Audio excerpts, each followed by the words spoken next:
A daughter of the housekeeper made a simple request to a millionaire single father, "Can I have coffee with you?" His answer changed everything. A story that will touch your heart. Subscribe to the channel, leave a like, and comment on where you are watching from. The Monday morning arrived in New York City, wrapped in a heat haze that made the asphalt of Fifth Avenue shimmer like a mirage. It was only 8 in the morning, but the January sun was already mercilessly beating down on the city, turning the concrete into a hot plate. Mia Johnson adjusted for the third time the strap of the synthetic leather portfolio she carried, feeling the weight of years of study and sacrifice materialized in those architectural project portfolios. Her fingers trembled slightly as the uniformed doorman guided her through the Italian marble lobby of the most sought-after commercial building in the area. Mia was 28 years old, but her posture alternated between the confidence of someone who earned a degree in architecture with honors and the insecurity of someone who never forgets where she came from. Her dark brown eyes, inherited from her mother, observed every detail of that environment with the trained gaze of a professional, but also with a hint of discomfort she tried to disguise. Her curly hair was neatly tied in a perfect bun, each strand tamed with expensive products she had bought especially for that meeting. The simple yet elegant navy blue dress was the most sophisticated in her wardrobe, chosen after 3 hours of indecision the night before. The elevator glided silently to the 23rd floor, and Mia took advantage of those seconds of solitude to take a deep breath, trying to calm the whirlwind of emotions threatening to overflow. She shouldn't be there, or rather part of her believed she didn't deserve to be there. The imposter syndrome had been a constant companion since she entered architecture school, always whispering in her mind that they would soon discover she wasn't as talented as her classmates who came from established families, who studied at elite private schools, who traveled to Europe during vacations to absorb culture and architecture. The doors opened, revealing an apartment that resembled a contemporary art gallery. The double-height ceiling created a sense of almost oppressive spaciousness, and the floor-to-ceiling windows offered a breathtaking panoramic view of New York City. Mia took a few steps on the light hardwood floor, probably imported European oak, and was hit by a wave of memories so intense that she had to discreetly hold onto the console near the entrance. "Welcome." The deep, slightly hoarse voice made her look up. Ryan Mitchell was standing near the integrated American kitchen, holding a silver Italian coffee maker. He was 42 years old, but looked younger when he smiled. Tall, with broad shoulders that filled out the white dress shirt rolled up to the elbows, dark brown hair with a few silver strands at the temples that gave him a distinguished air. His brown eyes were tired, marked by subtle dark circles that revealed sleepless nights, but they had a genuine sparkle of interest as he observed Mia. "Good morning, Mr. Mitchell." Mia forced a professional smile, walking over to the black granite countertop where he was preparing the coffee. The aroma of freshly ground Arabica coffee filled the air, mixing with the woody fragrance he wore. It was an expensive, subtle scent that combined notes of cedar and spices. That smell, combined with the coffee, created an instant synaptic connection in her mind. She was 13 again. It was Saturday morning, and her mother, Mrs. Johnson, was preparing breakfast in that same kitchen. Well, not exactly that kitchen. At the time, the apartment had a completely different decor, more traditional, with heavy dark wood furniture and velvet curtains. But the smell was the same. Mia remembered waiting in the small, windowless maid's room at the back of the apartment, doing her homework at the folding table while her mother worked. She remembered the 6-year-old boy running down the hall laughing, the toys scattered around. Ryan's wife, an elegant woman with a sweet smile who always treated Mrs. Johnson with respect. Please, call me Ryan."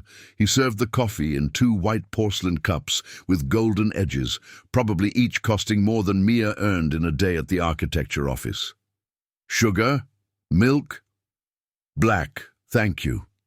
Mia accepted the cup, feeling the warmth of the porcelain against her palms. Her hands finally stopped trembling. There was something comforting about that simple ritual of sharing coffee. Ryan took a long sip from his own cup, watching her over the rim with an expression Mia couldn't fully decipher. There was curiosity there, but also something deeper. Recognition, perhaps, or memory. "Of course you can have coffee with me," he finally said, and a genuine smile lit up his face, completely transforming his expression. The wrinkles around his eyes deepened, and Mia realized they were marks of someone who used to smile a lot, even though he didn't do it as often anymore. "But I need to confess something first. I recognized you in the elevator yesterday. You are Mrs. Johnson's daughter, the woman who took care of my son for years, aren't you?"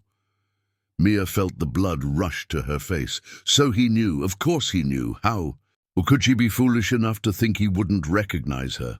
The familiar shame began to seep in, that feeling that her origins would always be a mark, an asterisk next to her achievements. "Yes," she replied, lifting her chin in a defensive gesture that her best friend Julia always said was her war face. "My mother worked here for 5 years. She retired and went back to a small town in New Jersey 8 years ago." Mrs. Johnson was an extraordinary woman. Ryan leaned against the counter, and his voice carried a weight of genuine emotion. "She took care of Lucas during the most difficult moments of our lives." A heavy silence hung between them. Mia knew what he was referring to. She knew because her mother had cried on the phone that terrible night, 8 years ago, when Ryan's wife had died in a car accident on the highway. Heavy rain, wet road, a truck that lost its brakes. Barbara Mitchell was only 34 years old, leaving behind a devastated husband and a traumatized 6-year-old son. "My mother always spoke very highly of the Mitchell family," Mia said softly, allowing her professional armor to crack a little. "She said that Mrs. Barbara was one of the kindest employers she ever had." Ryan's eyes sparkled with contained tears, but he quickly blinked, pushing the emotion away. He brought the coffee cup to his lips and sipped slowly, as if he needed that moment to compose himself.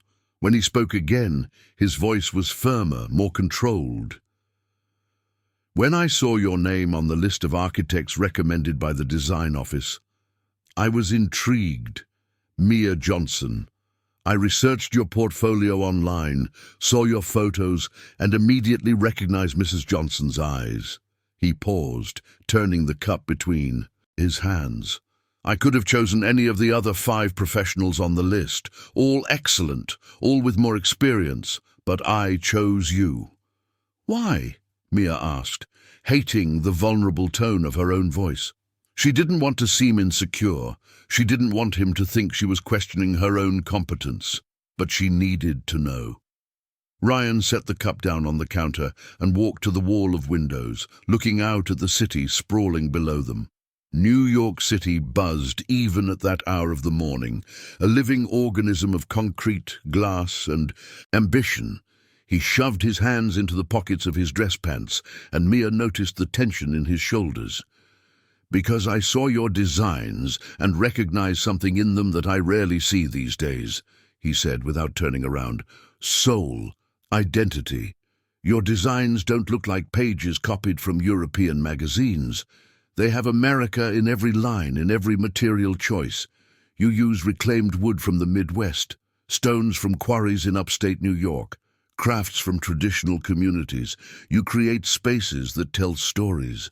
Mia felt a lump in her throat. That was exactly what she was trying to do, but it was often criticized as excessive regionalism or lack of international sophistication by the more conservative professors at her college. Ryan turned to face her, and there was an intensity in his gaze that made her hold her breath. "This apartment," He gestured around, encompassing the minimalist and cold space that surrounded them. Was decorated by a famous German designer, cost a fortune, was published in 3 international architecture and design magazines, and it is completely lifeless. It's a showroom, not a home. My 14-year-old son barely leaves his room. I work 16 hours a day because I can't stand being here. This place is a mausoleum of glass and concrete, a monument to my failure to create a real home. The brutal honesty of those words completely disarmed Mia. She looked around with new eyes, realizing what he was describing. Everything was too perfect, too coordinated, too impersonal. There were no photographs on the walls, no clutter of lived life, no vibrant colors or unexpected textures. It was beautiful in the way a luxury furniture store is beautiful, admirable but uninhabitable. "I want to hire you to destroy all of this," Ryan continued, and now there was an urgency in his voice. "I want you to transform this space into a place where my son wants to spend time, where I can breathe without feeling like I'm in a luxury hotel. I want you to bring life to these walls. And I chose you not just because you're talented, but because you know this place. You lived here in a way. You saw this apartment when it was still a home, when Barbara was still alive, when Luke was still smiling." Mia felt tears threatening to spill, but she held them back. "Professionalism," she reminded herself. "Maintain professionalism." "It's a big project," she said, her voice coming out firmer than she expected. "A complete overhaul would take months, and She hesitated, biting her lower lip. "I work in an office. I would need to negotiate to do this project as a side freelancer, or you could do it as your first big independent project," Ryan completed, reading her thoughts. "I know Richard Anderson, the owner of the office where you work. He's a businessman. If you present the proposal correctly, he'll let you take on this project, maybe even using the office's resources, in exchange for a percentage or the prestige of having the company's name associated." Mia processed that. Ryan was right. Richard was pragmatic. If she framed this as a golden opportunity for the office, a project in one of the most prestigious addresses in New York City, with a high-profile client, he might agree. "How much time would I have?" she asked, already mentally calculating deadlines, budgets, suppliers. 3 months for complete completion," Ryan replied. "I have a crucial meeting with international investors in April. The apartment needs to be ready to impress them, but more importantly, it needs to be ready to be a real home for me and Luke." 3 months. It was tight, very tight for a complete renovation, but not impossible. It would be intense, requiring total dedication, sleepless nights, perfect management of teams and suppliers. But it was possible. "Can I see the entire space?" Mia asked. "See all the rooms, take measurements, understand your lifestyle and needs?" Ryan smiled, and this time the smile reached his eyes completely. "Of course. Let me show you what needs to be transformed." He started walking toward the hallway, but stopped and turned to her. "Mia, just one more thing. I know our shared history might make this strange. If you feel uncomfortable at any moment, we can end the project without any issues. But I want you to know that I chose you solely for your talent. The fact that your mother was important to my family is it's just a happy coincidence that made me trust you even before I met you in person." Mia nodded, feeling warmth spread through her chest. Perhaps, just perhaps, this wasn't a bridge between two worlds impossible to reconcile. Maybe it was the beginning of something entirely new. "So, let's get started," she said, following him down the hallway, her project portfolio tucked under her arm and a discreet smile on her lips. The hallway leading to the bedrooms was lined with textured lead-grey wallpaper, illuminated by recessed lights that created small pools of artificial light every few feet. Mia followed Ryan, her medium-heeled shoes making a muffled sound against the light hardwood floor, while her mind began cataloguing necessary changes. Natural light. That hallway desperately needed natural light and colors that didn't seem to have been chosen for a luxury medical office. "This is Jake's room." Ryan stopped, in front of a closed door, hesitating with his hand on the doorknob. Mia noticed the tension in his shoulders, the way he took a deep breath before lightly knocking on the dark wood. "Jake? Can I come in? There's someone here who would like to meet you." Silence. A silence so heavy it seemed to have its own texture. Mia saw Ryan press his lips into a thin line, and something in her chest tightened. She recognized that kind of silence, the kind that built walls between parents and children, the kind that screamed louder than any word. "Jake, please." Ryan tried again, his voice carrying a mix of worn patience and barely concealed pleading. "It's about the apartment renovation. I know you complained that you wanted your room different."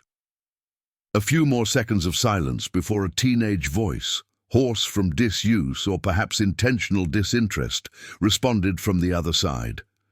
"You can come in, but I don't promise anything." Ryan opened the door, revealing a room that was the complete opposite of the rest of the apartment. If the living room was an example of suffocating minimalism, Jake's room was the chaos of a teenager entrenched in his own rebellion. The white walls were covered with posters of rock bands, Pearl Jam, Nirvana, Arctic Monkeys, and some American bands like Green Day and The Killers.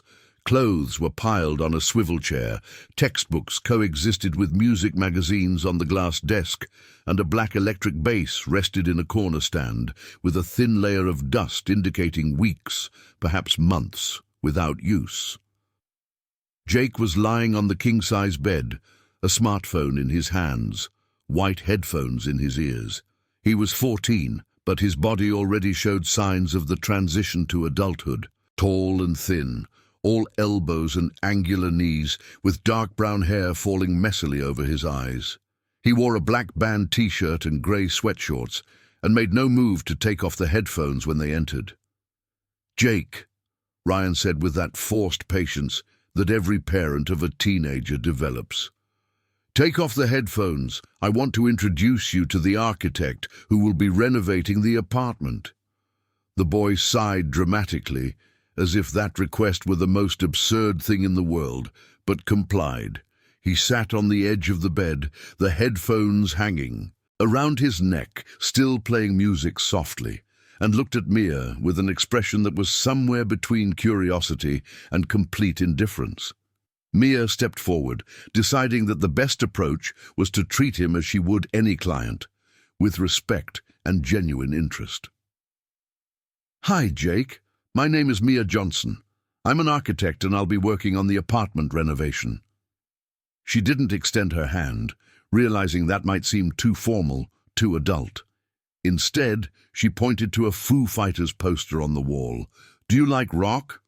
Jake blinked, clearly not expecting her to get straight to the point without the typical adult attempts to be cool with teenagers. He shrugged, but Mia noticed a small spark of interest in his eyes.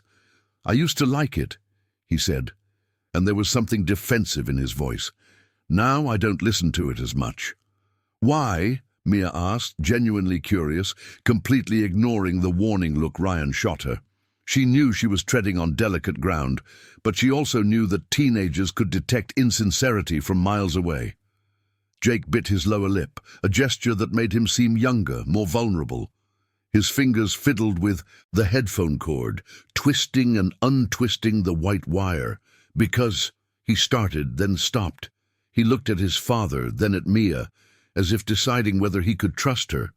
"Because my mom used to play piano. She taught me music. And after she died, I couldn't anymore. The sound became different. It became painful." The silence that followed was different from the previous one. This one was laden with a sadness so palpable that Mia felt her eyes sting. She looked at Ryan and saw that he had turned his face away, staring fixedly out the bedroom window, his jaw tense. "I understand," Mia said softly. "Music has that power, right? To connect us with memories and people. It must be very difficult when those memories hurt." Jake looked at her with a surprising intensity for someone so young. It was as if no one had ever validated his pain this way, without trying to fix it or minimize it with platitudes about time healing wounds. "It is," he said simply. "It's really hard." Mia walked slowly around the room, observing every detail with her professional eye, but also trying to understand who this boy was beyond the pain he carried. She stopped in front of the dusty bass, studying the instrument with respect. "This is a Fender Precision bass," she commented. "American model, if I'm not mistaken. Serious instrument." Jake got up from the bed, surprised. "You know about instruments?" "My mother worked for several families throughout the life," Mia explained, deciding that honesty was the best policy. "One of them had a son who was a professional musician. He taught me some names and brands. I don't know how to play anything, but I learned to appreciate it." "Your mother," Jake began, furrowing, his brow as if trying to access an old memory. "Mrs. Johnson, the lady who made those little cakes on Saturday afternoons." Mia felt a genuine smile form on her lips. "Yes, that same one. I remember her," Jake said, and for the first time since they entered the room, his face softened. "I was really little, but I remember. She was nice. She let me help make the cakes, even when I made a mess." Ryan turned from the window, and Mia saw surprise and emotion mixed in his expression. It was obvious he didn't expect his son to remember Mrs. Johnson, much less to talk about happy memories from that time. "She always talked about you," Mia said, feeling she was building a delicate bridge between the past and present. "She said you were a sweet and very smart child." Jake looked back at the bass, and Mia saw his fingers twitch as if they wanted to grab the instrument, but something was holding him back. "Jake," Ryan said, his voice softer than Mia had heard him speak until then. "Mia is going to remodel the entire apartment. That includes your room if you want. We can create the space you've always wanted." The boy looked around his own room as if he were really seeing it for the first time in a long time. Mia realized he was caught between the desire for change and the fear of losing the last tangible connections to the past. "What if—" Jake started, then stopped, restarting with more firmness. "What if I wanted a space for music, not to play professionally or anything, but like a place where I could try again, without everyone in the apartment hearing if I messed up?" Mia felt a spark of professional excitement. "Are you talking about a home studio with soundproofing?" Jake nodded, and for the first time she saw a genuine interest shine in his eyes. "Yes, exactly that. My dad said it wouldn't work because the apartment doesn't have space and because it would disturb the neighbors." "I never said it wouldn't work," Ryan protested, but Mia gently raised her hand, asking for permission to continue. "Proper soundproofing solves the neighbor issue," she explained, already visualizing possibilities. "And as for the space, well, I need to see the rest of the apartment, but there are always creative solutions. We can convert an underutilized space, create a multi-purpose environment, or even redesign the layout of the rooms." "Really?" Jake moved closer to her, and Mia saw Ryan watching the scene with an expression of cautious hope. "Could you really do that?" "I can try," Mia answered honestly. "I won't promise anything until I analyze the entire layout and check structural viability and budget. But if your dad approves the idea and the numbers work out, I don't see why not." Jake looked at his father, and in that look, Mia saw a silent plea, a vulnerability that the boy probably hadn't shown in years. Ryan swallowed hard, and Mia realized he was struggling against emotion. "If Mia says it's feasible, we'll make it happen," he promised. even if it means adjusting other parts of the project or increasing the budget. "Thank you," Jake said softly, and then, to the surprise of both adults, he walked over to his father and hugged him quickly, awkwardly, before stepping back, embarrassed. "Yeah, that would be cool." Ryan stood frozen for a second before returning the hug, and when Jake pulled away, Mia saw tears shining in the businessman's eyes. She discreetly turned away, pretending to study the view from the bedroom window, giving them a moment of privacy. "Can I see the rest of the apartment?" Mia asked after an appropriate moment. "And maybe we can sit down later to discuss needs, wants, budget, and timeline?" "Sure." Ryan cleared his throat, regaining his composure. "Jake, do you want to come with us on the tour?" The boy hesitated but eventually agreed with a nod. He slipped on a pair of slippers and followed them out of the room, keeping a safe distance, but clearly interested. Mia spent the next hour exploring every inch of the apartment. Besides the master suite and Jake's room, there were 2 guest rooms that clearly never got used, a corporate office where Ryan occasionally worked from home, a formal living room that seemed frozen in time, an open kitchen with the living area, a service area that still held the maid's room where his mother had slept years ago, and 3 full bathrooms. In each space, Mia took notes on her iPad, snapping photos, measuring areas with a laser tape measure, asking questions about routines and habits. Ryan patiently answered, revealing details of a life that was, beneath all that, luxury, profoundly lonely. He woke up at 5 in the morning, worked until late, rarely cooked, and almost never had visitors. Jake practically lived locked in his room, only coming out for school and quick meals. "It's like you guys are strange roommates sharing a space, not a father and son sharing a home," Mia observed, without judgment while they were in the office. A cold environment dominated by a glass desk and metal shelves, filled with technical books on technology and business.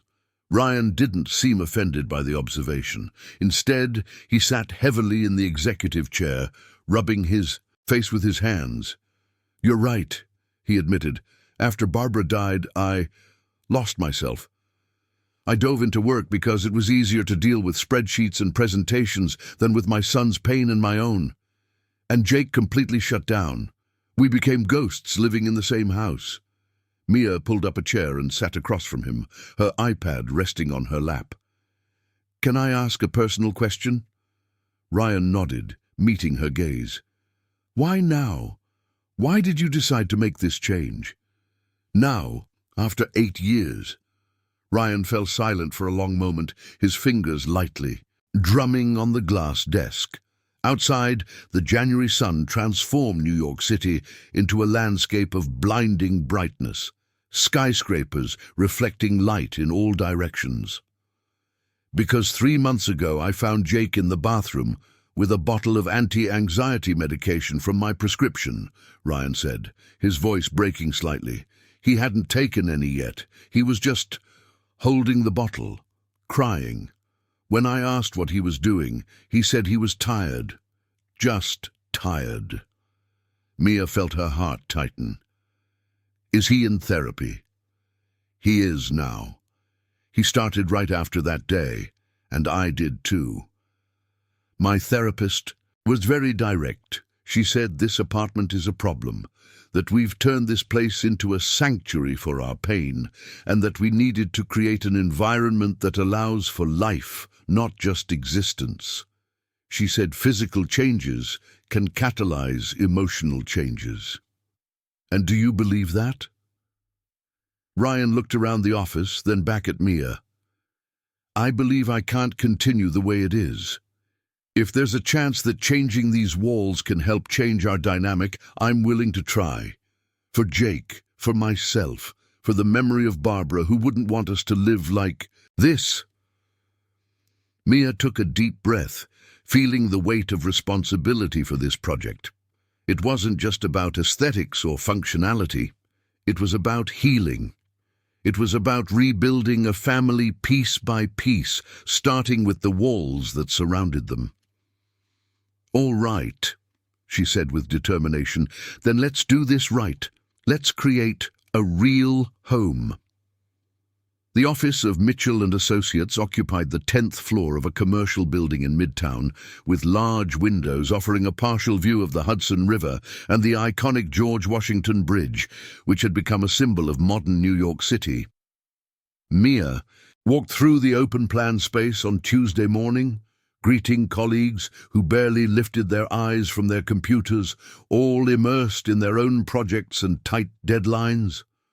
Julia Thompson, her best friend since college, was hunched over a model of a residential complex, adjusting miniature trees with tweezers. She was 30, with skin that glowed even under the office's artificial light, curly hair piled into a voluminous bun on top of her head, and wearing her thick, red-framed glasses that she insisted were her trademark. Julia was everything Mia was not: outgoing, confident, coming from a middle to upper-class family that had always supported her career choices. "So," Julia asked without taking her eyes off the model, "how was the meeting with the Prince of Fifth Avenue yesterday?" Mia sat down at her own workstation, a partially enclosed cubicle where she kept material samples, supplier catalogues, and a computer with 2 monitors displaying ongoing projects. She turned on the machine but didn't start working immediately. "It was complicated," Mia admitted, spinning her chair to face her friend. "Julia, he wants a complete renovation, and he wants me to be the lead architect." Julia finally looked up, pushing her glasses up her nose with her index finger. Her dark brown eyes studied Mia with that analytical intensity that made her an excellent architect, but also a sometimes uncomfortably perceptive friend. "Complete renovation," Julia repeated. "Mia, this isn't a small project. It's an apartment on Fifth Avenue. It must be, 300 square meters? 400. 380, Mia confirmed. 4 bedrooms, 3 bathrooms, a full laundry area, an office, gourmet balcony. And he wants everything done in 3 months. Julia dropped the tweezers she was holding, letting them fall onto the model with a small metallic sound. 3 months? Mia, that's insane. Renovations of this scale take at least 6 months, and that's being optimistic. I know. Mia ran her hands over her face, feeling the fatigue from a sleepless night. She had stayed up until 3 in the morning sketching ideas, calculating timelines, researching suppliers. But he has an important meeting in April and needs it ready. And Ryan agreed to this? Julia stood up, walking over to Mia's station and leaning on the edge of the desk. Because you know that any project you take on needs to pass through his approval. You're still a junior architect here. Mia, you can't just go taking on $500,000 projects on your own. Mia bit her lower lip. That was exactly the problem. She hadn't spoken to Ryan Mitchell about the project yet. In fact, she was terrified at the prospect of that conversation. I'll talk to him today, Mia said, trying to sound more confident than she felt. Ryan mentioned they know each other. Do you think that will help or make things worse? Julia crossed her arms over her chest, her expression shifting from surprise to concern. Mia, I need to ask you something, and I want you to be honest with me. Why do you really want this project? What do you mean, why? Mia frowned. It's an incredible opportunity. An apartment that size, with that budget, in that location. This could completely elevate my career. Or it could destroy it if you can't deliver on time, Julia countered. Mia, you're my best friend. I've known you since we started college, when you showed up with that worn-out backpack and were embarrassed to say you lived in Queens with your mother. I saw you study harder than anyone else in that class. I saw you work 2 jobs to pay for materials that the scholarship didn't cover. I saw you have panic attacks before presentations because you were sure everyone would realize you were a fraud. Mia felt her cheeks flush. Julia, I've overcome that. Overcome? Julia gently interrupted. Or just gotten better at hiding it. Mia, you're an amazing architect. Your thesis project was one of the best in our class, but you still carry that weight of thinking, Marina felt the pressure of needing to prove herself all the time, and she worried that this specific project with this specific client was touching on issues that went far beyond architecture. Mia fell silent, knowing that Julia was right. She had told her friend about her mother working for the Mitchell family, about the mornings spent in that apartment as a child, about the strange feeling of returning as a professional to a place where she had once been just the maid's daughter. "He chose me for my work, Julia," Mia said softly. "He saw my portfolio online before even confirming who I was. He's not hiring me out of pity or nostalgia. He genuinely believes I can do this." "And do you believe it?" Julia asked. "Because that's the only opinion that really matters." Before Mia could respond, a deep voice echoed from across the office. "Johnson, my office, now!" Ryan Mitchell stood at the door of his glass-walled office, a 52-year-old man with perfectly styled grey hair, wearing a charcoal grey suit that probably cost more than Mia's monthly salary. He did not look happy. Mia exchanged a nervous glance with Julia before getting up and walking to the office. Her heart raced, and she felt her hands starting to sweat. Did Ryan already know about the project? Had Raphael called him? Was she about to be reprimanded for taking a job without prior authorization? Ryan's office was everything one would expect from a successful architect. White walls adorned with framed award-winning projects, a bookshelf filled with architecture and design books, and a fine wood desk where a latest generation MacBook Pro shared space with samples of expensive materials.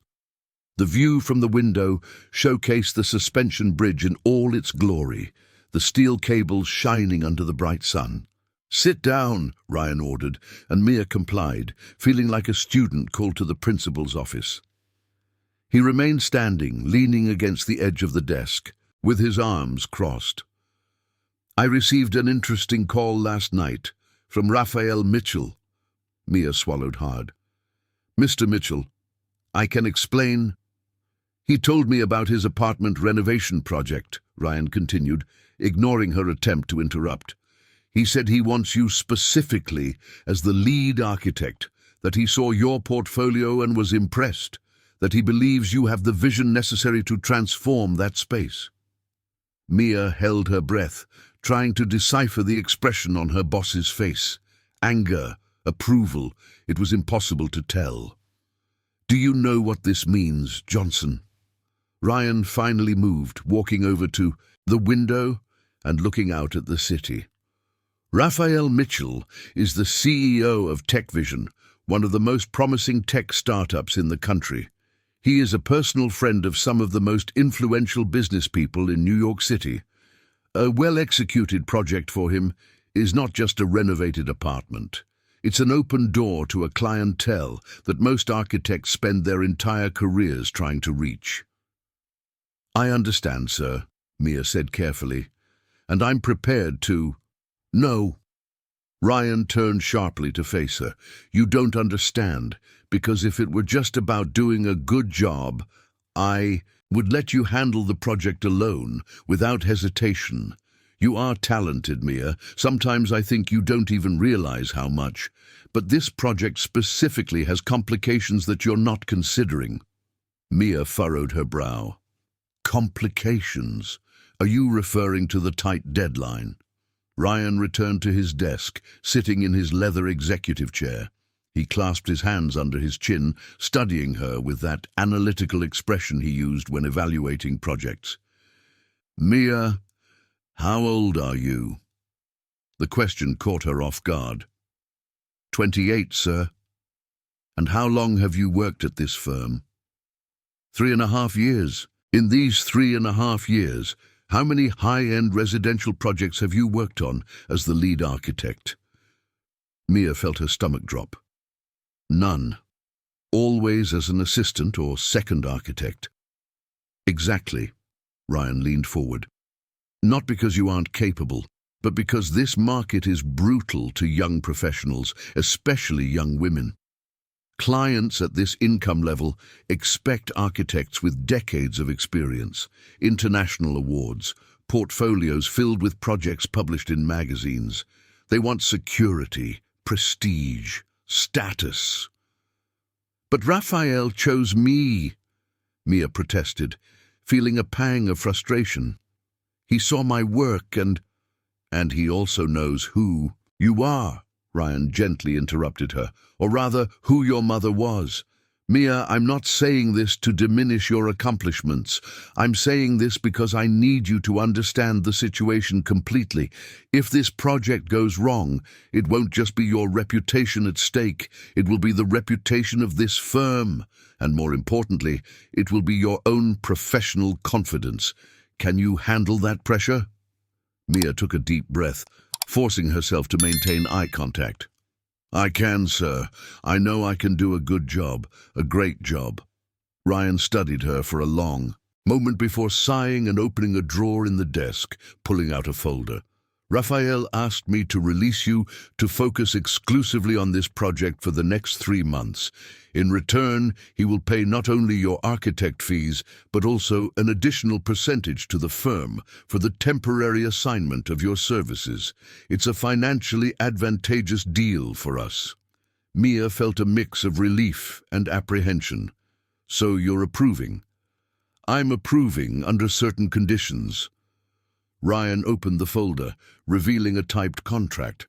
First, you will have weekly supervision from me and Andrew Foster, our senior partner specializing in residential projects. Nothing is executed without our prior approval. Second, any problems, any delays, any conflicts with the client, you report immediately to me. No trying to resolve it on your own and hoping it works out. Third, you will use the firm's registered suppliers and service providers. No adventures with unknown artisans or untested materials. Mia felt her enthusiasm begin to wane. The third condition in particular was problematic. One of the things that excited her most about the project was just the possibility of working with artisans and suppliers from the East Side, from her own community, bringing that touch of authenticity that was missing in so many luxury projects. Mr. Johnson, she began carefully, about the suppliers. One of the reasons Ryan chose me was for my approach to incorporating local craftsmanship and materials. If I only use the traditional suppliers from the office, the project will lose that unique identity. Ryan furrowed his brow. Mia, these local artisans you advocate for often lack the delivery capacity and quality standards that a project of this scale demands. A backyard carpenter can make a beautiful table, but can they produce complete furniture for a 380 square meter apartment in 3 months, with impeccable finishing, with a warranty, with insurance? With proper management, yes, Mia replied, feeling her determination solidify. And as for the finishing, sir, have you seen Mr. Johnson's work in Brooklyn? He makes custom furniture with reclaimed wood that are true works of art. Or Mrs. Smith in the Bronx, who works with macrame and natural fibers. They are as professional as any European supplier. They just don't have the fancy marketing and showroom. Ryan leaned back in his chair, a look of surprise crossing his face. It was rare for Mia to confront him this way. Usually, she was the quiet, competent employee who accepted orders without question. You really believe that? He said, not as a question, but as a statement. I do, sir, Mia affirmed. And I believe that this is exactly what will make this project special instead of just another renovated rich person's apartment. A tense silence hung in the office. Outside, Mia saw Julia pretending to work on the model, but obviously trying to guess what was happening inside the glass-walled room. Finally, Ryan sighed. All right, here's my counter-proposal. You can use your special suppliers for up to 30% of the project. The rest needs to be with the office's established partners, and each artisan you bring must be pre-approved by me with a complete portfolio, verifiable references, and a delivery guarantee. I won't accept promises or assumptions. Either you show me they are reliable or they don't enter the project. Do we agree? Mia processed the offer. 30% wasn't ideal, but it was better than nothing. And if she was strategic about which elements received the local artisan touch, it could make a significant difference in the project. I agree. She extended her hand and Ryan shook it firmly. Great, sign here. He pushed the contract toward her along with a pen. And Mia, don't make me regret this. Mia quickly read the contract. Standard temporary assignment terms, confidentiality clauses, agreed percentages, and signed. When she left the office 10 minutes later with a copy of the signed contract, Julia practically jumped from her station. So, do you still have a job? Mia couldn't help but smile. Not only do I have a job, I have 3 months of creative freedom, kind of monitored, kind of limited, but still, I'm going to do this, Ju. I'm really going to do this. Julia hugged her, but when she pulled away, her expression still carried concern.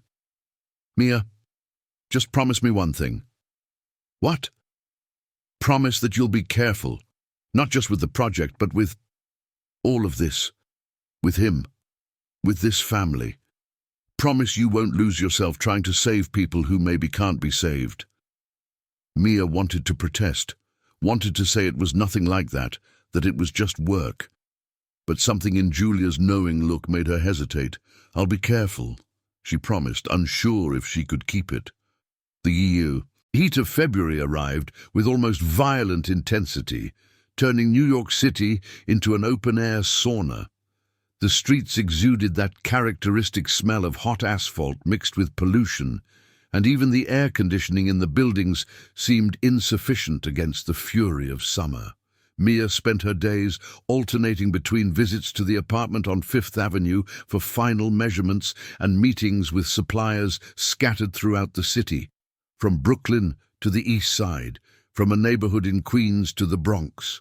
It was 9 in the morning on a Thursday when Mia parked her 2015 Fiesta in front of a small woodworking shop in Brooklyn.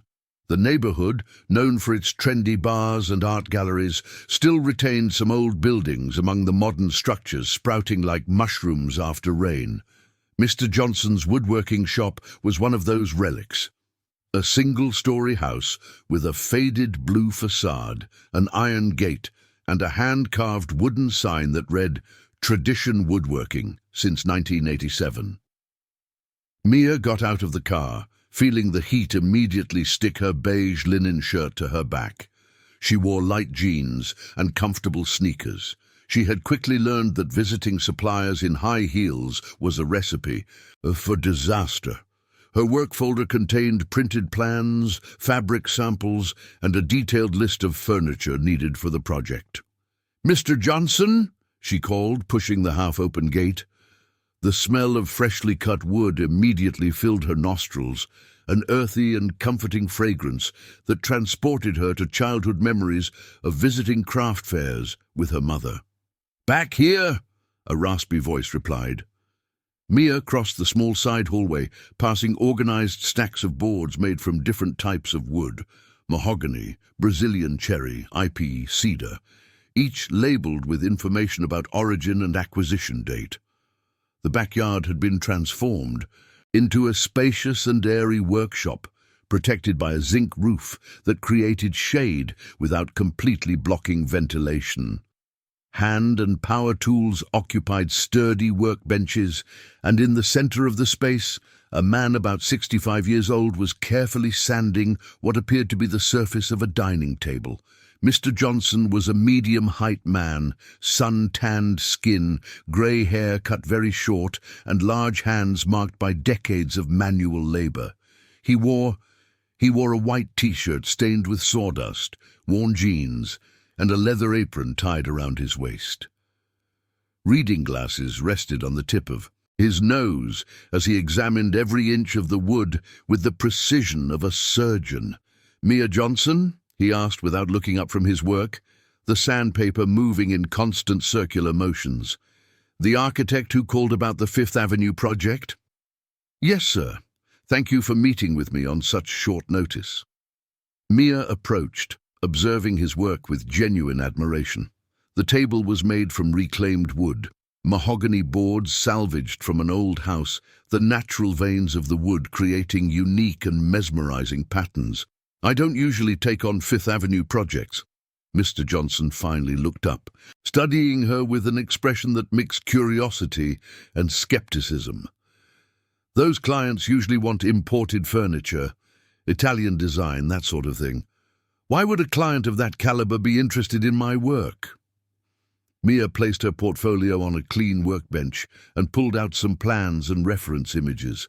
"Because he wants a home, not a showroom, and because I convinced him that furniture with history, made by artisans who know every fiber of the wood they work with, has a soul that no mass-produced European piece can have." Mr. Johnson stopped sanding, setting the tool aside and removing his glasses to clean them on his shirt. A small smile appeared on his weathered face.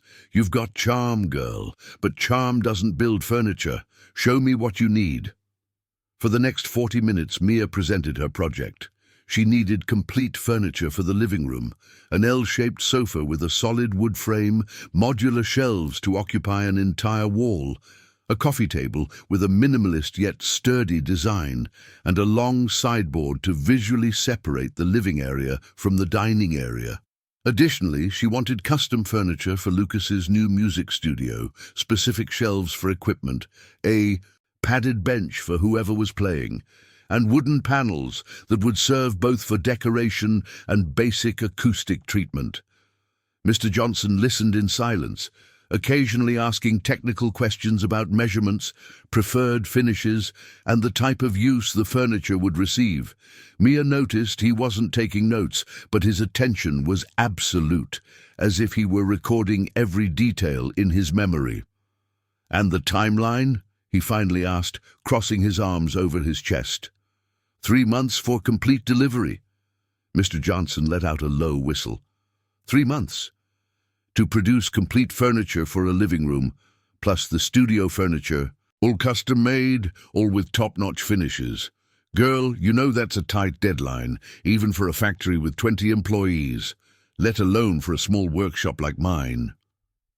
"I know," Mia admitted, "but I also know you have 2 apprentices working with you, your son and your nephew, if I'm not mistaken, and I know that when you commit to a project, you deliver. Mrs. Smith in the Bronx told me about the time you worked 3 straight days to finish a set of furniture for a church that had suffered a fire because the community needed somewhere to sit for Easter service." Mr. Johnson blinked, surprised. "You know Mrs. Smith?" "I do. My mother worked as a domestic her whole life, and when I was a child, she took me to a craft fair in the Bronx every 3rd Sunday of the month. Mrs. Smith sold macrame rugs there. She taught me the knots while my mother chatted with other women." Mia smiled at the memory. "It was Mrs. Smith who first told me about design, about how craftsmanship is also architecture, about how the things we build tell stories about who we are." Mr. Johnson was silent for a moment, processing that information. Then he walked over to a small, rusty refrigerator in the corner of the workshop and pulled out 2 bottles of cold water, offering one to Mia. "You're not like the other architects who have come here," he said, unscrewing the cap and taking a long sip. "Most treat us like disposable suppliers. They want cheap quotes, quick delivery, and can't even tell mahogany from pine." "My mother always said you can measure a person's character by how they treat those who serve them," Mia replied. "And I learned early on that there's no such thing as small or big work. There's well-done work or poorly done work." Mr. Johnson studied her with those experienced eyes that had seen decades of broken promises and frustrated expectations. But Mia held his gaze, letting her sincerity speak for itself. "All right," he finally said. I'll take on the project, but with some conditions. First, you come here every week to approve the progress. I don't want to do everything and find out at the end that it wasn't what you envisioned. Second, I choose the wood. You can give your opinion, but the final decision on which board to use for which piece is mine. I've been working with wood for 40 years and can read each piece of lumber like a book. Third, the price is the price. I don't work with discounts because I don't charge high. I charge fairly. I accept all the conditions. Mia extended her hand, and Mr. Johnson shook it with a firmness that sealed agreements for 4 decades. Then let's get started. I want you to help me choose the woods today. That way you learn something, and I guarantee you'll be happy with the final result. They spent the next hour in what Mr. Johnson called his private stock, an area covered at the back of the workshop where dozens of reclaimed wood boards patiently awaited a new life. He explained the history of each piece: mahogany from a century-old farm in New Jersey that was demolished to make way for a condominium, Brazilian cherry from a 19th century mansion in Midtown, yellow IPE from an old bridge. In a small town in New Jersey that needed to be rebuilt, Mia touched each piece of wood with reverence, feeling the textures, observing the unique grains, imagining the lives those trees had witnessed before becoming beams, doors, floors, and now having the chance to become furniture in a new home. This one. Mr. Johnson pointed to a series of particularly beautiful mahogany boards with tones ranging from golden to reddish. This wood is over 100 years old. It came from a demolition in Manhattan. I'm going to use it for the sofa and the coffee table. It's sturdy, beautiful, and has good energy. It may sound silly, but wood holds memory. This one has memories of family, of home. It's perfect for what you want to do. Mia felt a shiver run down her spine. It wasn't silly. She completely believed that objects could carry energy, history, purpose. It was almost noon when Mia finally said goodbye to Mr. Johnson, with a detailed estimate in hand, and the first follow-up visit already scheduled for the following week. She was sweaty, with sawdust stuck to her arms, and probably in her hair as well, but she felt a genuine excitement pulsing through her veins. She checked her smartphone as she got into the car and saw 3 unread messages. One from Julia asking if she had eaten lunch. She hadn't. One from Ryan requesting a weekly report, which she would send later that day, and one from Raphael. Mia, I know you must be busy with supplier meetings, but could you stop by the apartment this afternoon? Jake wants to show you something, and I would like to discuss some ideas I had. If you can't make it today, no problem. Raphael. Mia looked at the clock on the car dashboard. 1 o'clock. If she skipped lunch, she could make a quick stop at the apartment before the 4 o'clock meeting with the fabric supplier in Midtown. Her stomach growled in protest, but she ignored it. There would be time to eat later. She typed a quick response. I can be there in 40 minutes. Mia. The traffic was surprisingly smooth for a weekday, and Mia managed to reach the building on 5th Avenue in 35 minutes. The doorman already recognized her and greeted her with a friendly wave, allowing her entry without needing to call the apartment. Mia got into the elevator, feeling a strange familiarity with that ritual that just 2 weeks ago had been completely new. Raphael opened the door before she even rang the bell, as if he had been waiting in the hall. He was wearing dark jeans and a grey V-neck t-shirt that was probably from some expensive brand but looked casual, almost normal. His hair was slightly tousled, as if he had run his hands through it several times, and there was an excitement in his eyes that Mia hadn't seen before. Mia, thanks for coming, he said, stepping aside for her to enter. Sorry for the urgency, but Jake was so excited that I couldn't make him wait until tomorrow. No problem. Mia stepped inside and immediately felt a change in the atmosphere of the apartment. There was music playing, not too loud but present, a distorted guitar, drums keeping rhythm, something that sounded like 90s alternative rock. "Is it Pearl Jam?" she asked, recognizing the favorite band she had seen on Jake's posters in his room. Raphael seemed surprised. "Yes, Black from the album 10. How did you—" "My mother worked for a family whose teenage son was a grunge fanatic in the 90s, Mia explained with a smile. "I was little, but I remember hearing those songs while she worked. I ended up liking them too." Before Raphael could respond, Jake came running down the hallway, holding a black notebook. His eyes sparkled with an excitement that completely transformed his face. He was barefoot, wearing a Nirvana t-shirt and sweatshorts, his hair messy and pointing in all directions. "Mia, you have to see this." He practically jumped in front of her, opening the notebook to show pages filled with drawings and notes. "I researched home studios. Look, I found these ideas for acoustic panels we can make with foam and fabric. And here, check out this equipment layout. And I made a list of everything I need. It's not much, I promise. Just the basics to record demos. Do you think we can do this? Please say we can." Mia took the notebook, impressed with the level of detail. Jake had seriously researched. There were sketches of different layouts, notes on acoustic treatment, lists of equipment with technical specifications, even rough calculations of how much space each item would take up.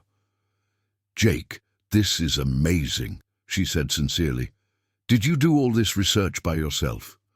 The boy looked simultaneously proud and embarrassed. "Yeah, in the last 2 weeks I couldn't stop thinking about the project. My therapist said it's good to have something to focus on, something that excites me, you know." Mia looked at Raphael and saw raw emotion in his eyes. It was clear that this was significant. Jake excited about something, Jake making plans for the future, Jake coming out of his depression cocoon to actively engage with life. "We can use your ideas as the foundation for the studio project," Mia said, returning the notebook. "Actually, do you want to work with me on this? Like be my consultant for music studios?" Jake's eyes widened. "Really? Would you let me? Of course, you clearly know what you want and need, and the more involved you are in the project, the better the final result will be. After all, you're the one who will use the space." Jake looked at his father, who nodded in approval, and then back at Mia. "That would be, like, really cool. Thank you." "No need to thank me. It's teamwork." Mia smiled. "But I will need you to formalize some things.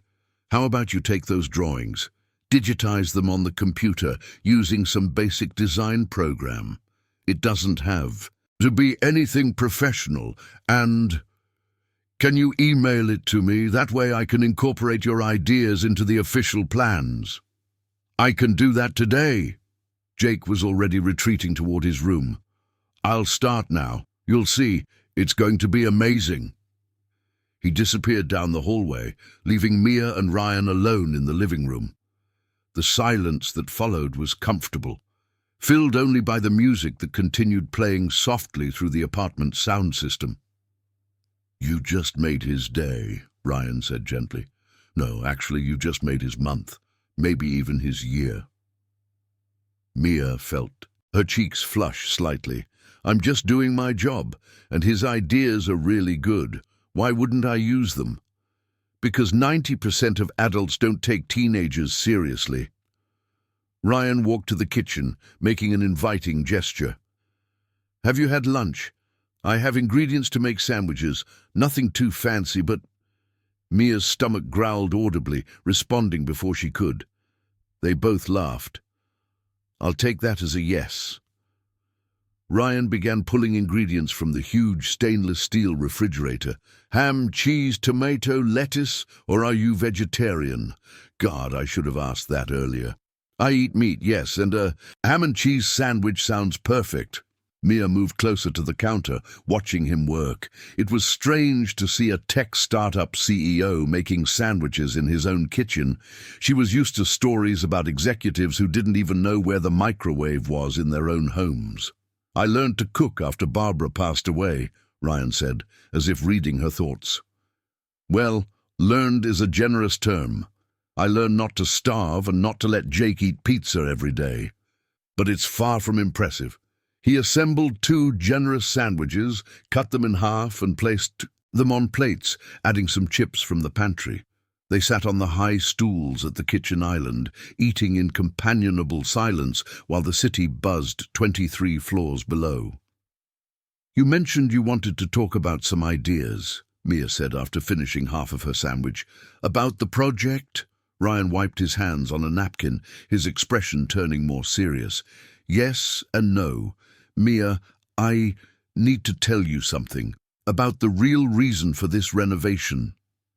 Mia set her sandwich down, giving him her full attention. 3 months ago, I found Jake in the bathroom, holding a bottle of my anxiety medication, Ryan said, his voice low but firm. He hadn't taken any, but he was thinking about it. And when I asked what he was doing, he said he was tired of pretending to be okay, tired of living in a house that felt like a museum of sadness, tired of having a dad who worked all the time to avoid feeling anything. Mia felt a knot form in her throat.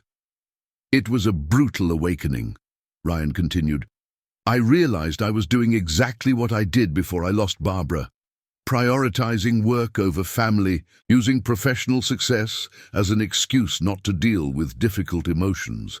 And this house, Mia, every corner here reminds me of what I lost. The German decorator I hired her 6 months after the accident because I couldn't stand to see the furniture that Barbara had chosen. I thought changing the decor would be like erasing the pain, but it just turned it into a different kind of mausoleum." Mia didn't know what to say. Words of comfort felt inadequate. Late condolences sounded empty, so she simply reached across the granite counter and placed her hand over Ryan's, a simple gesture of human solidarity that said more than any rehearsed phrase could express. Ryan looked at her hand on his, and Mia saw his eyes glisten with held-back tears. He turned his palm up, intertwining his fingers with hers for a brief moment before pulling away, discreetly wiping the corner of his eyes with the back of his free hand. "I'm sorry," he said, his voice hoarse. "I didn't mean to break down like this. It's just that you're easy to talk to. And I feel like you understand things that most people in my social circle can't grasp. Pain is universal," Mia said softly. "It doesn't matter how much money you have or what floor you live on. Everyone has lost something or someone important." Ryan nodded, taking a deep breath to compose himself. He stood up, took the plates to the sink and began washing them. Yet another surprisingly common gesture for someone of his status.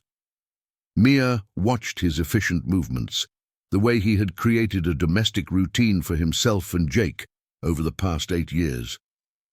"My therapist said something that stuck with me," Ryan said while drying his hands on a dish towel. "She said that sometimes we need to tear down to rebuild, that it's not possible to build new foundations on old rubble. That's why I decided to renovate. It's not about decor or impressing investors. It's about creating a space where Jake and I can finally start living again, not just existing." Mia absorbed those words, feeling the weight of responsibility settle on her shoulders. This was about much more than choosing paint colors or arranging furniture. She was being invited to be part of the healing process of a broken family. "I understand," she finally said, "and I will do everything I can to create that space for you both. But Ryan, I need you to know that new walls and beautiful furniture can help, but they won't solve everything. You'll still need to do the emotional work, therapy, the difficult conversations, rebuilding your relationship." "I know."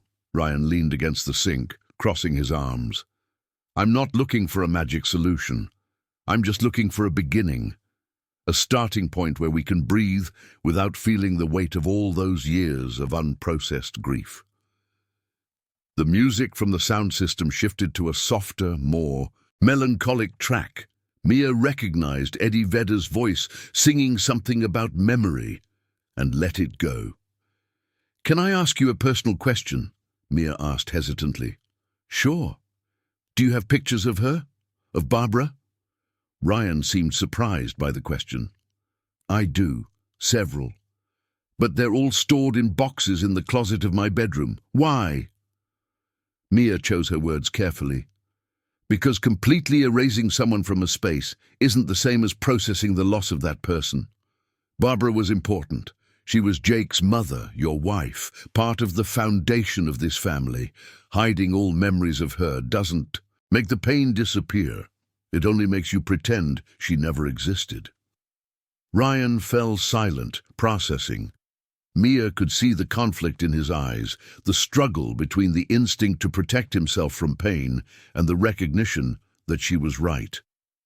What are you suggesting? He finally asked. I'm suggesting that when we renovate, we create an intentional space for memory. Not a shrine that keeps you stuck in the past, but a way to honor that she was part of your lives.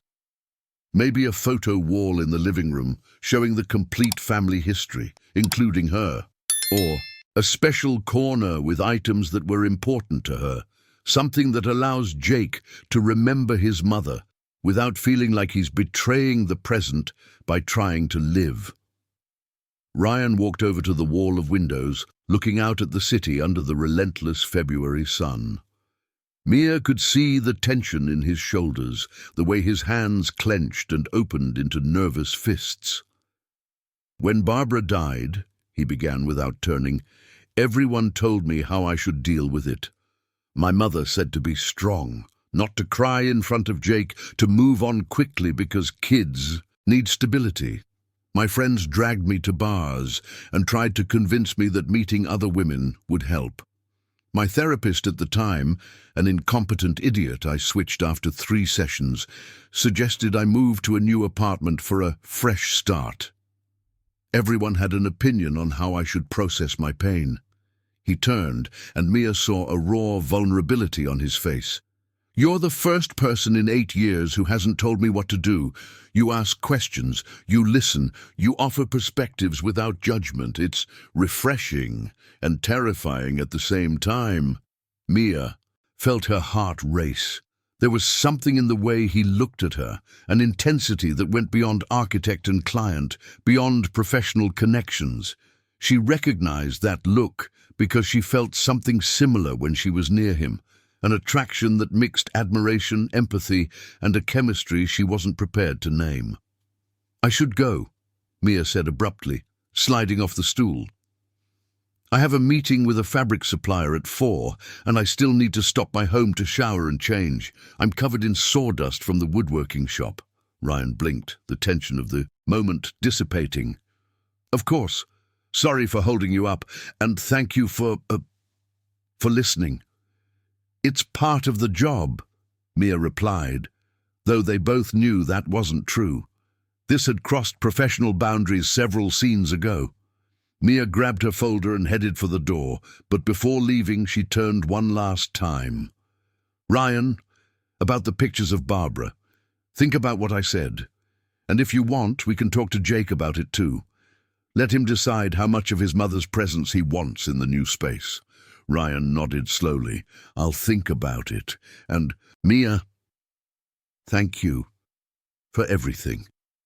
Mia left the apartment with her heart beating faster than it should, Julia's words echoing in her mind. Promise you won't lose yourself trying to save people who maybe can't be saved. But as she drove through the congested streets of New York City, Mia began to realize that maybe it wasn't about saving anyone. Maybe it was about recognizing that everyone, including herself, was trying to rebuild something that had been broken. And sometimes healing didn't come from expensive therapists or changes in decor. It came from genuine human connections, from shared vulnerability, from allowing others to witness your pain without trying to fix it. The following days turned into a whirlwind of frenetic activity. Mia woke up at 6 in the morning and often worked until midnight, managing demolition teams that had begun to dismantle the apartment, coordinating material deliveries, approving paint samples, negotiating deadlines with suppliers.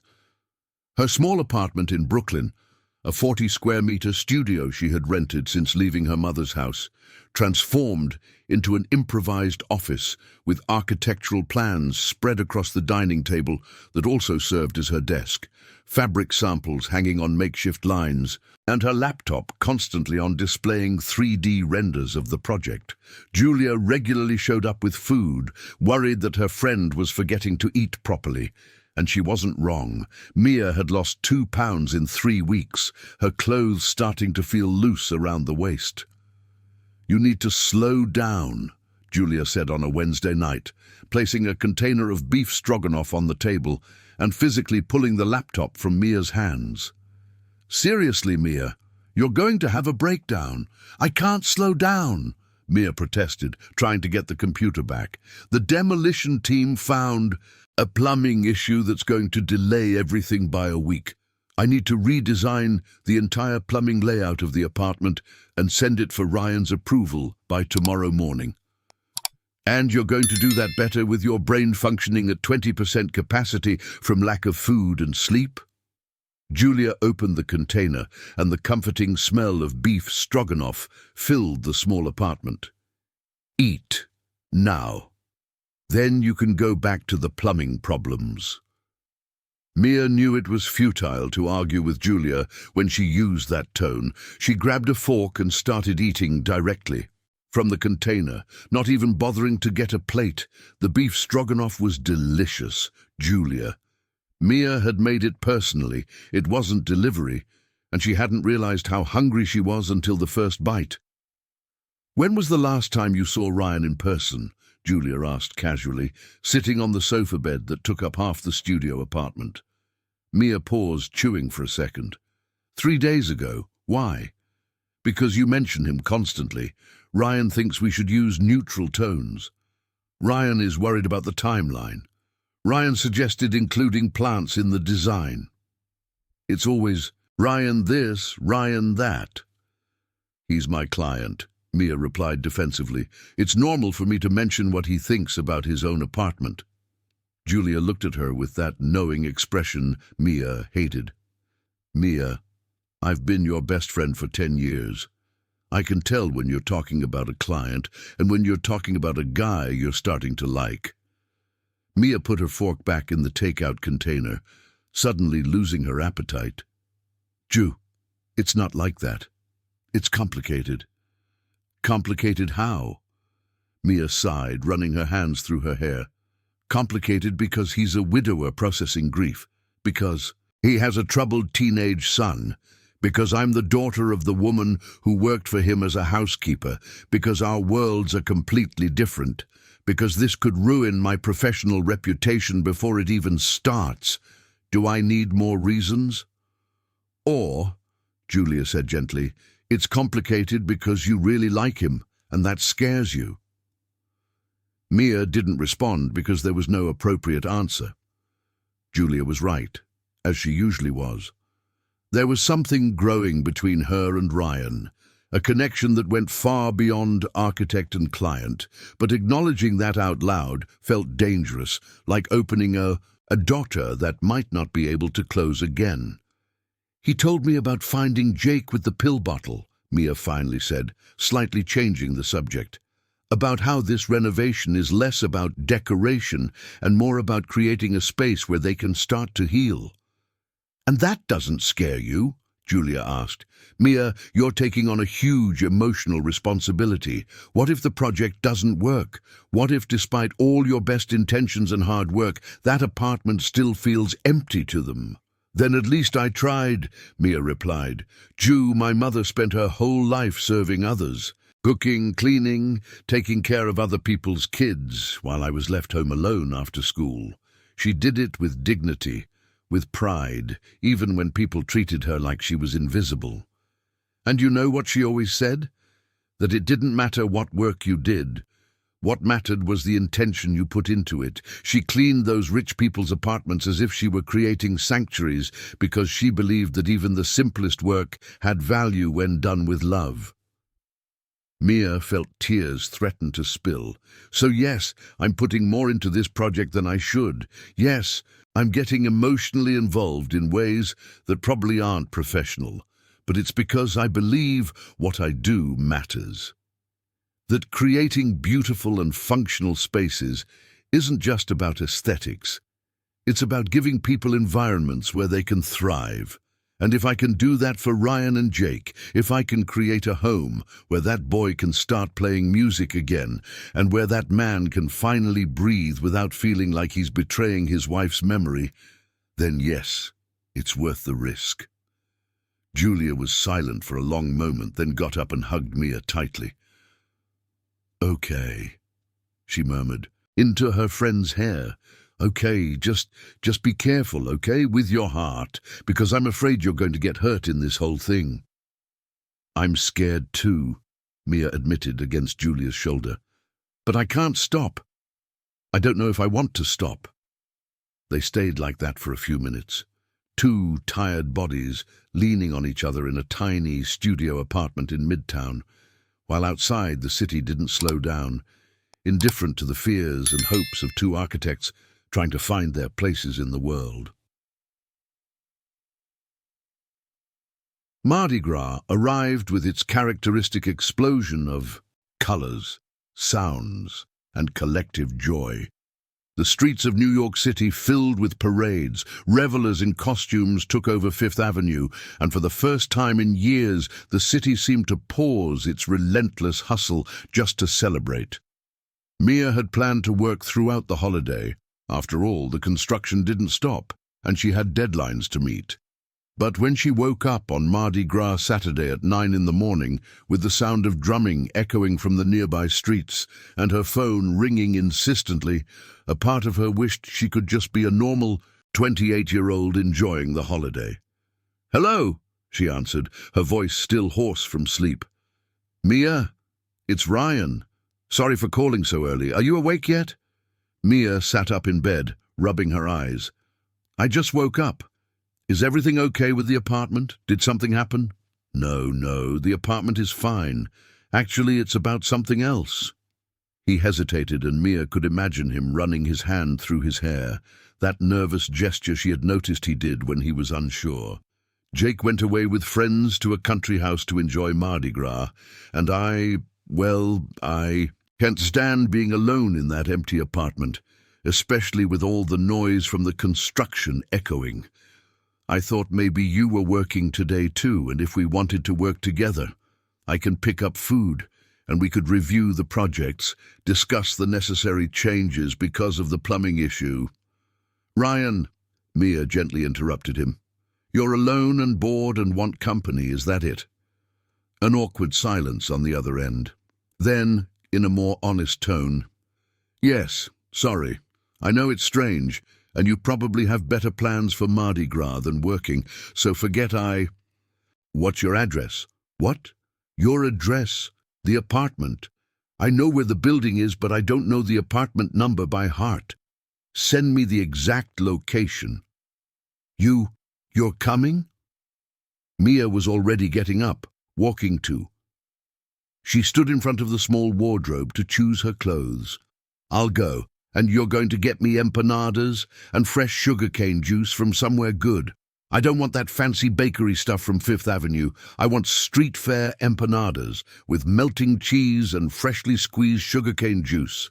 She could hear the smile in his voice when he replied, "I know a place in a trendy neighborhood in Brooklyn that makes the best empanadas in New York City. 30 minutes? 40? I need to shower and make myself presentable." "Mia, thank you. You're welcome. See you soon."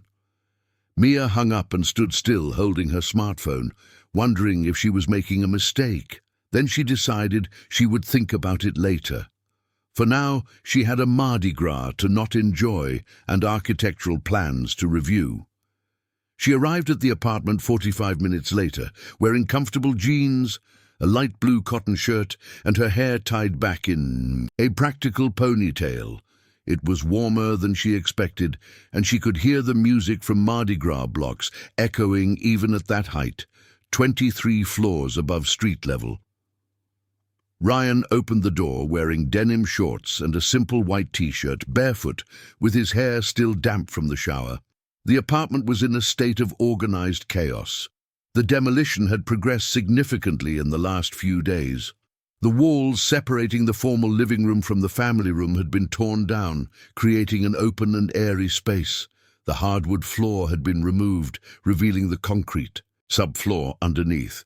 It was like seeing a patient during major surgery, vulnerable, exposed, but with the promise of transformation. "Welcome to the construction site," Ryan said with a smile. "Sorry for the mess. I promise it will look beautiful. Eventually." "I know it will." Mia stepped inside, her eyes already scanning the space with the vision of an architect imagining the final product. "Actually, it's progressing faster than I expected. The demolition crew is doing a great job." Ryan guided her to the balcony, where he had set up an improvised table with wooden boxes covered by a clean tablecloth. On it, a feast of empanadas, cheese, meat, hearts of palm, and 2 large pitchers of sugarcane juice with ice. "As promised," he said proudly, "straight from the craft fair in Brooklyn. I had to brave crowds of costumed revelers, but it was worth it." They sat in beach chairs that Ryan had pulled from some closet, eating still warm empanadas and drinking sugarcane juice while watching the city celebrate down below. The distant sound of drumming, whistles, and cheerful shouts created a festive soundtrack for that strangely intimate afternoon. "You know," Ryan said after finishing his 3rd empanada, "I haven't done this in years, eating street fair empanadas, enjoying the sounds of Mardi Gras, just existing without a schedule or professional goal." "It's good every once in a while," Mia agreed, licking melted cheese from her fingers. "To stop being productive and just be human." They spent the next few hours not working, despite their initial intentions. Instead, they talked. Ryan shared stories about building Tech Vision from the ground up, about sleepless nights coding, about the first big investor meeting where he threw up from nerves in the restroom 5 minutes before going in. Mia shared memories from college, of professors who underestimated her until she proved her worth, of her mother working 3 jobs to pay for her education, of nights studying on crowded buses heading home. As the sun began to set, painting the sky orange and pink, the conversation drifted into more personal territories. "You never told me about your father," Ryan observed.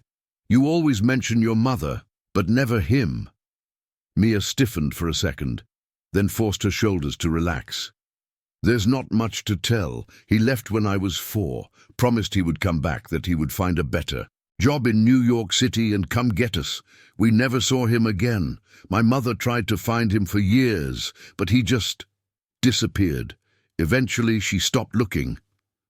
"I'm sorry." "You don't have to be." Mia shrugged, but her tone revealed that the wound, though old, still hurt. "I learned early on that you can't rely on promises. You can only rely on what you build yourself."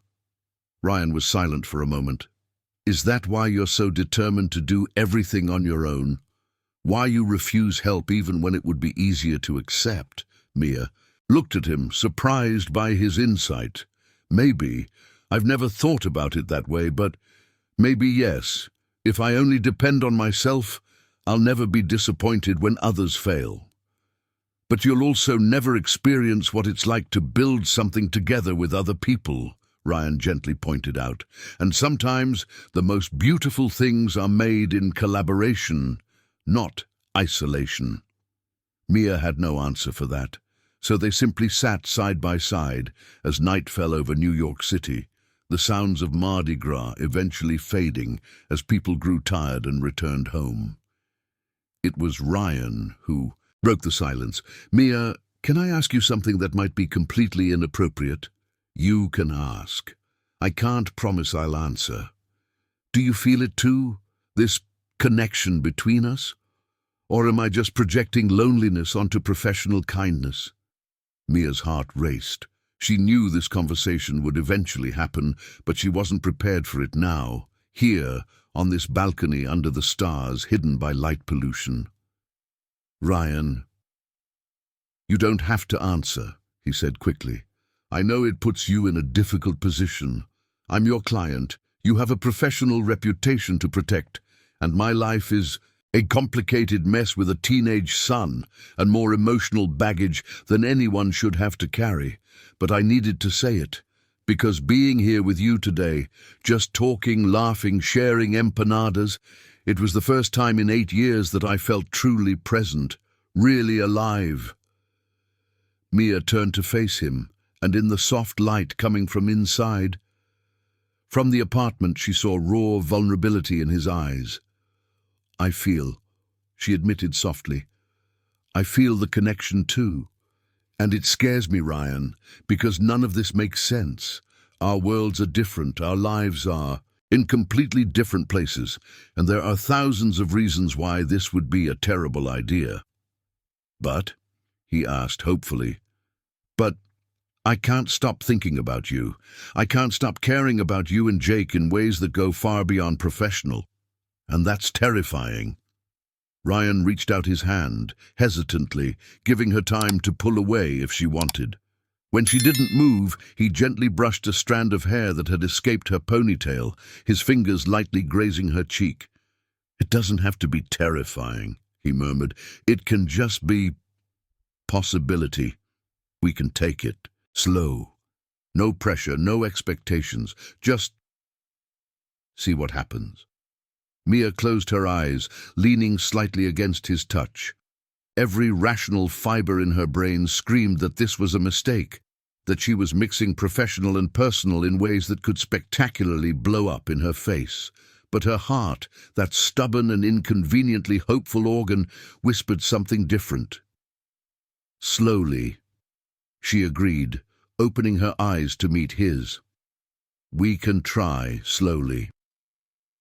March arrived, bringing the first rains of autumn, that kind of fine and persistent precipitation that transformed New York City into a mosaic of umbrellas and impossible traffic. Mia woke before dawn every day, drove to the apartment on Fifth Avenue to oversee the construction teams, and often only returned home when the city was already shrouded in darkness.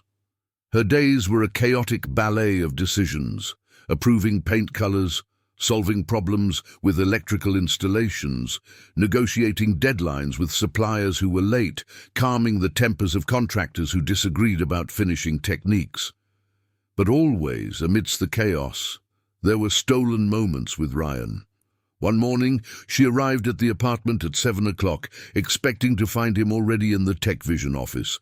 Instead, he was in the still partially functional kitchen, making coffee in an Italian coffee maker over a portable stove, as the full kitchen was under renovation. "Good morning," he said with a smile that lit up the room more than the construction lights. "I thought you might need this." He offered a steaming coffee cup, and Mia accepted it gratefully, her fingers brushing against his for a second longer than necessary. They still hadn't exactly defined what they were to each other. They weren't just architect and client, but they weren't officially a couple either. They existed in that intermediate and undefined space, building something slowly, brick by brick, just like the apartment around them. "Shouldn't you be in the office?" Mia asked, blowing on the coffee before taking a sip.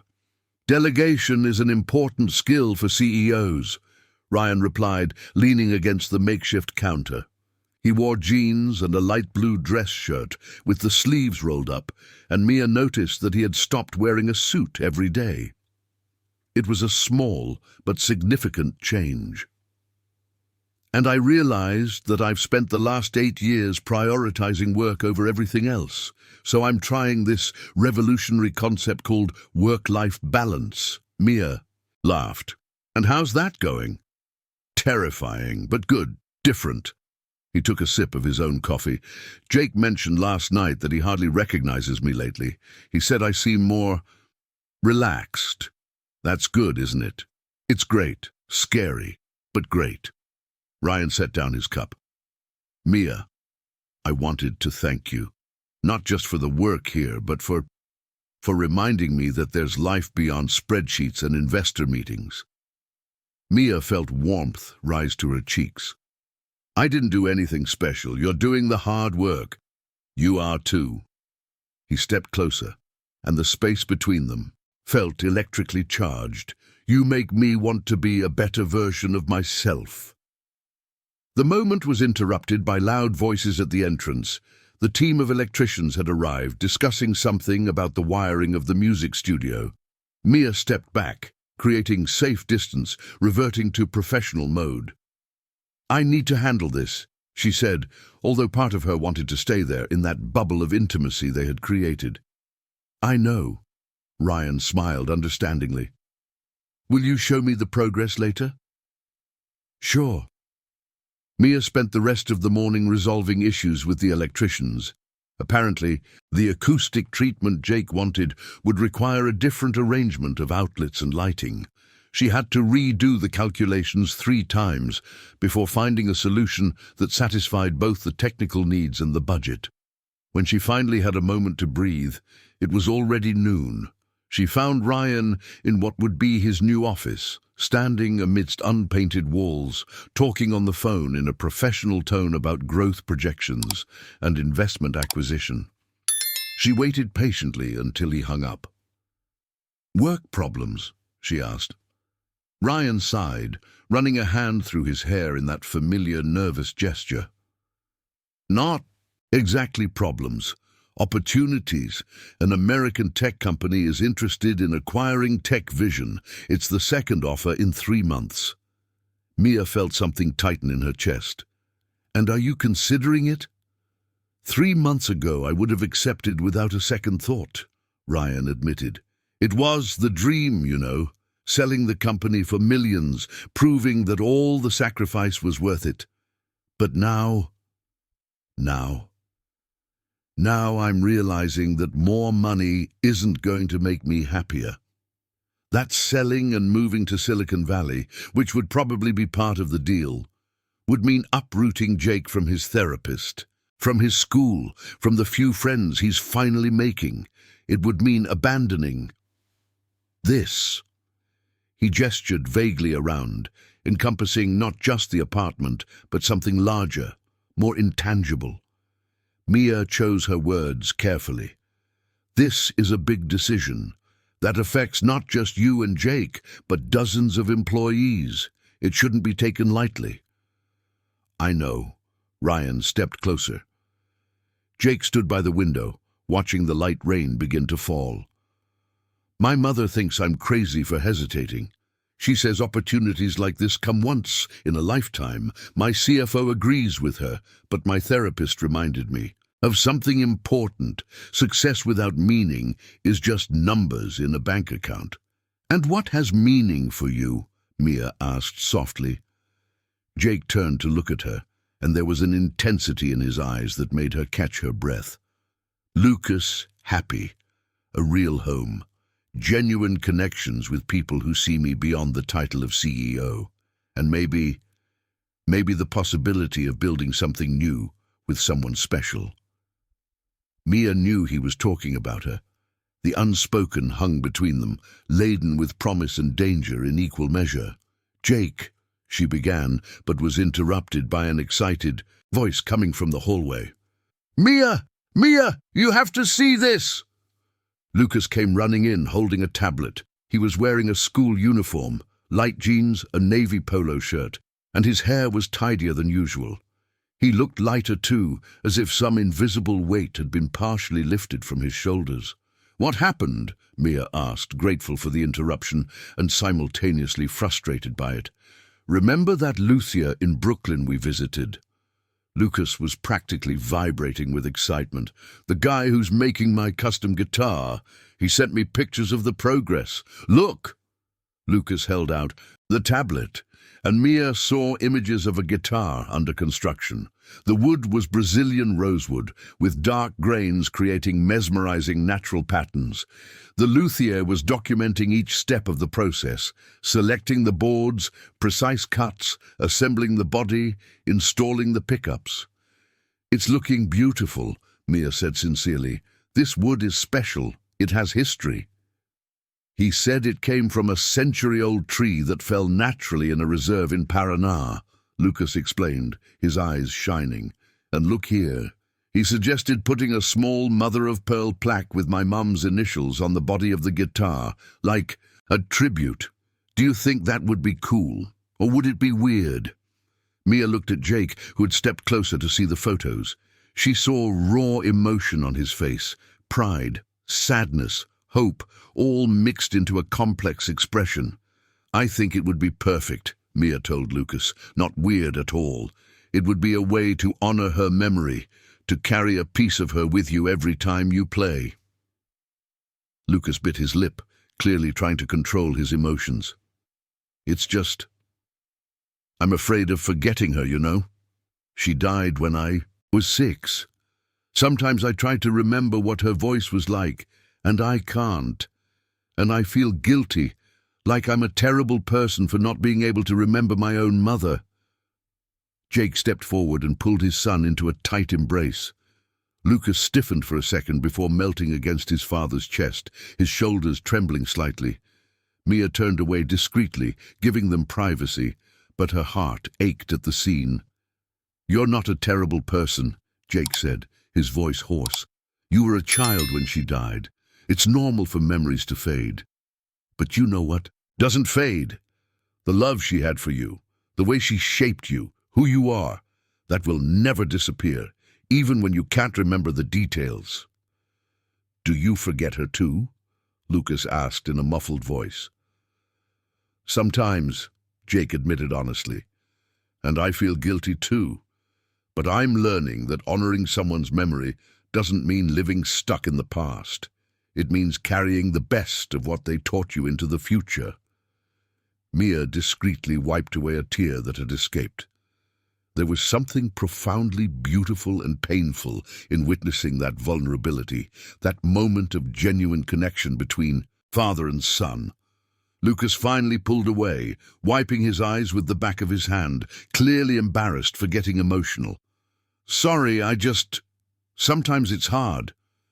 You don't have to apologize for feeling, Mia said gently. Feelings aren't weak. They're human. Lucas nodded, regaining some of his composure. So, do you think I should ask the luthier to put her initials on the guitar? I think you should do what feels right in your heart, Mia replied. But if you want my opinion, I think it's beautiful, and I think your mom would be proud to see you returning to music, carrying her memory in such a special way. It's decided then. Lucas took the tablet back, his fingers already typing a response to the luthier. I'm going to ask him to do it. And Mia, thank you for everything, for making the studio happen, for not treating me like a kid, for being you, Jake finished softly, looking at Mia with an expression that made her blush.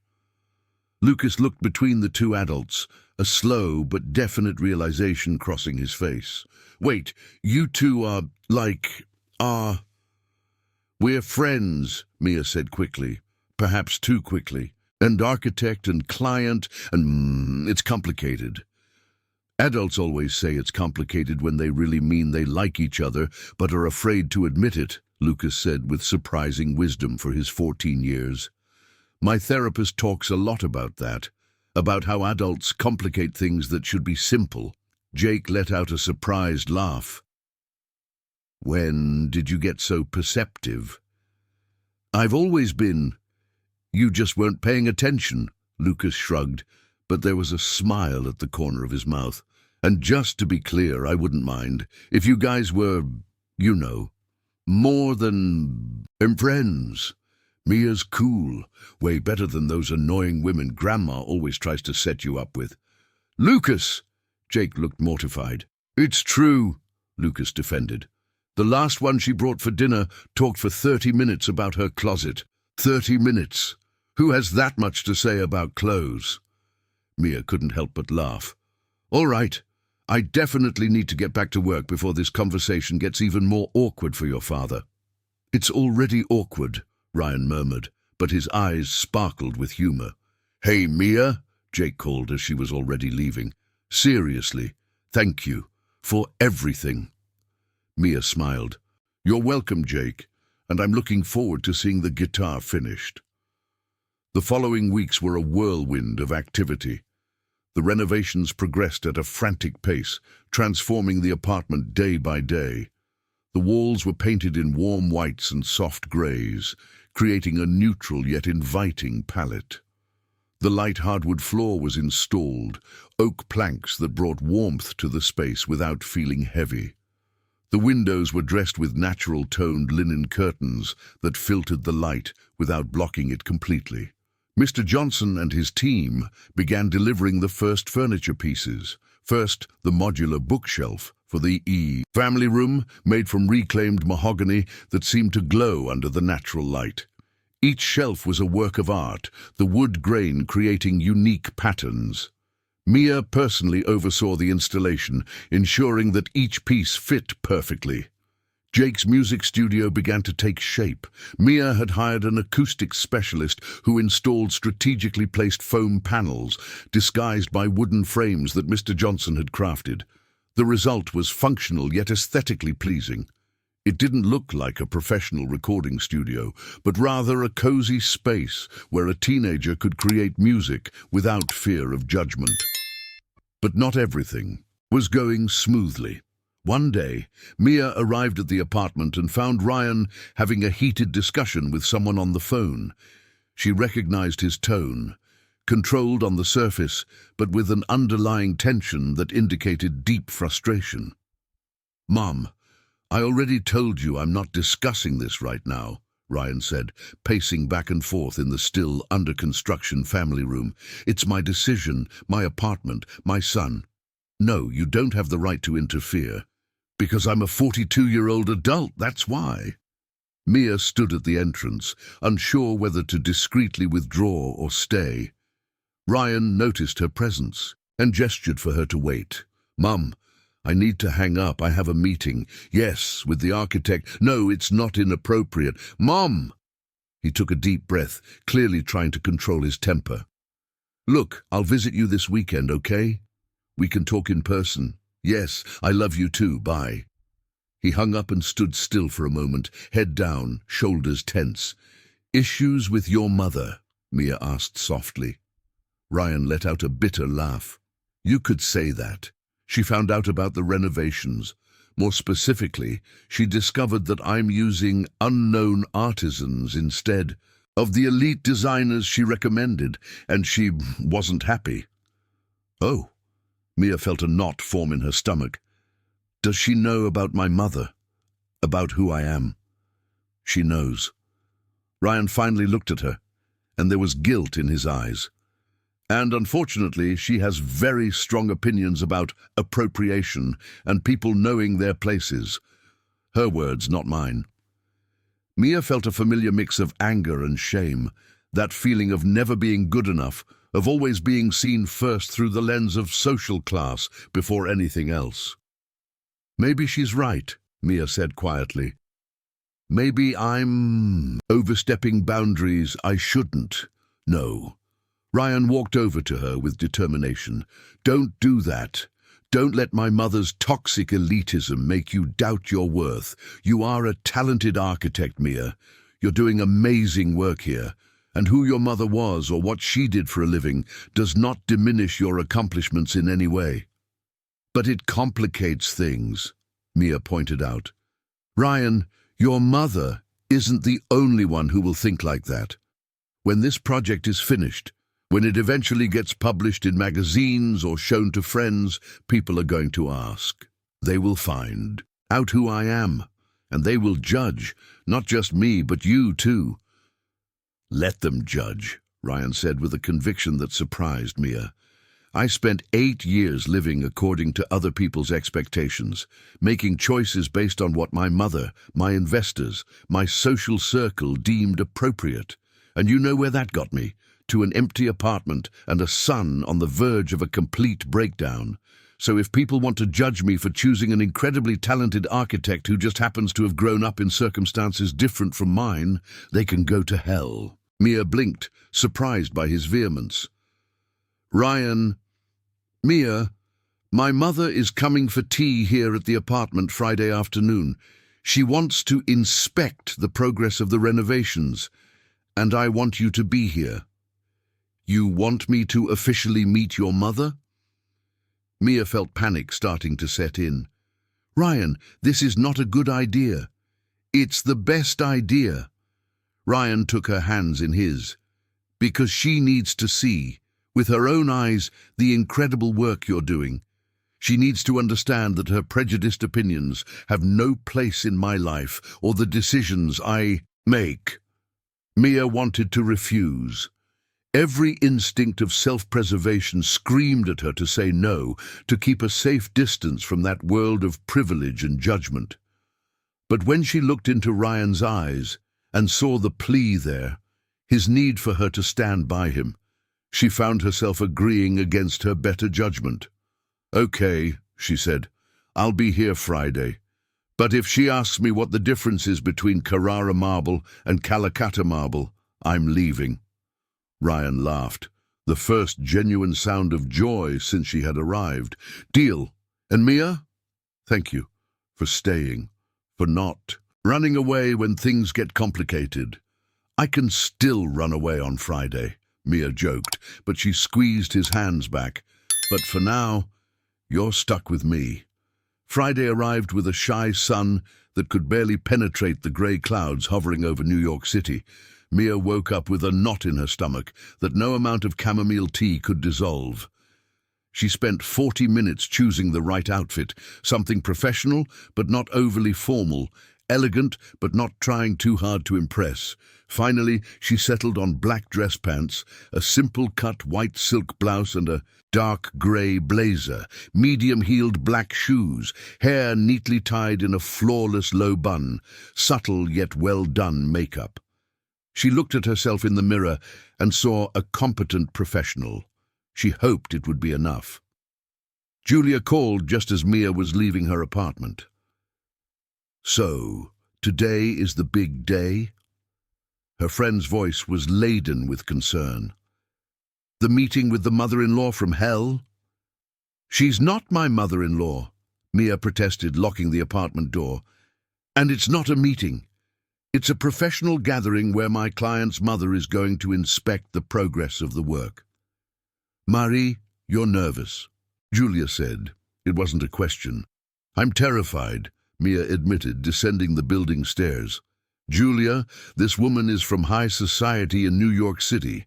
She probably frequents the country club, has an apartment in the Upper East Side, thinks anything below Fifth Avenue is the outskirts, and she knows who my mother was.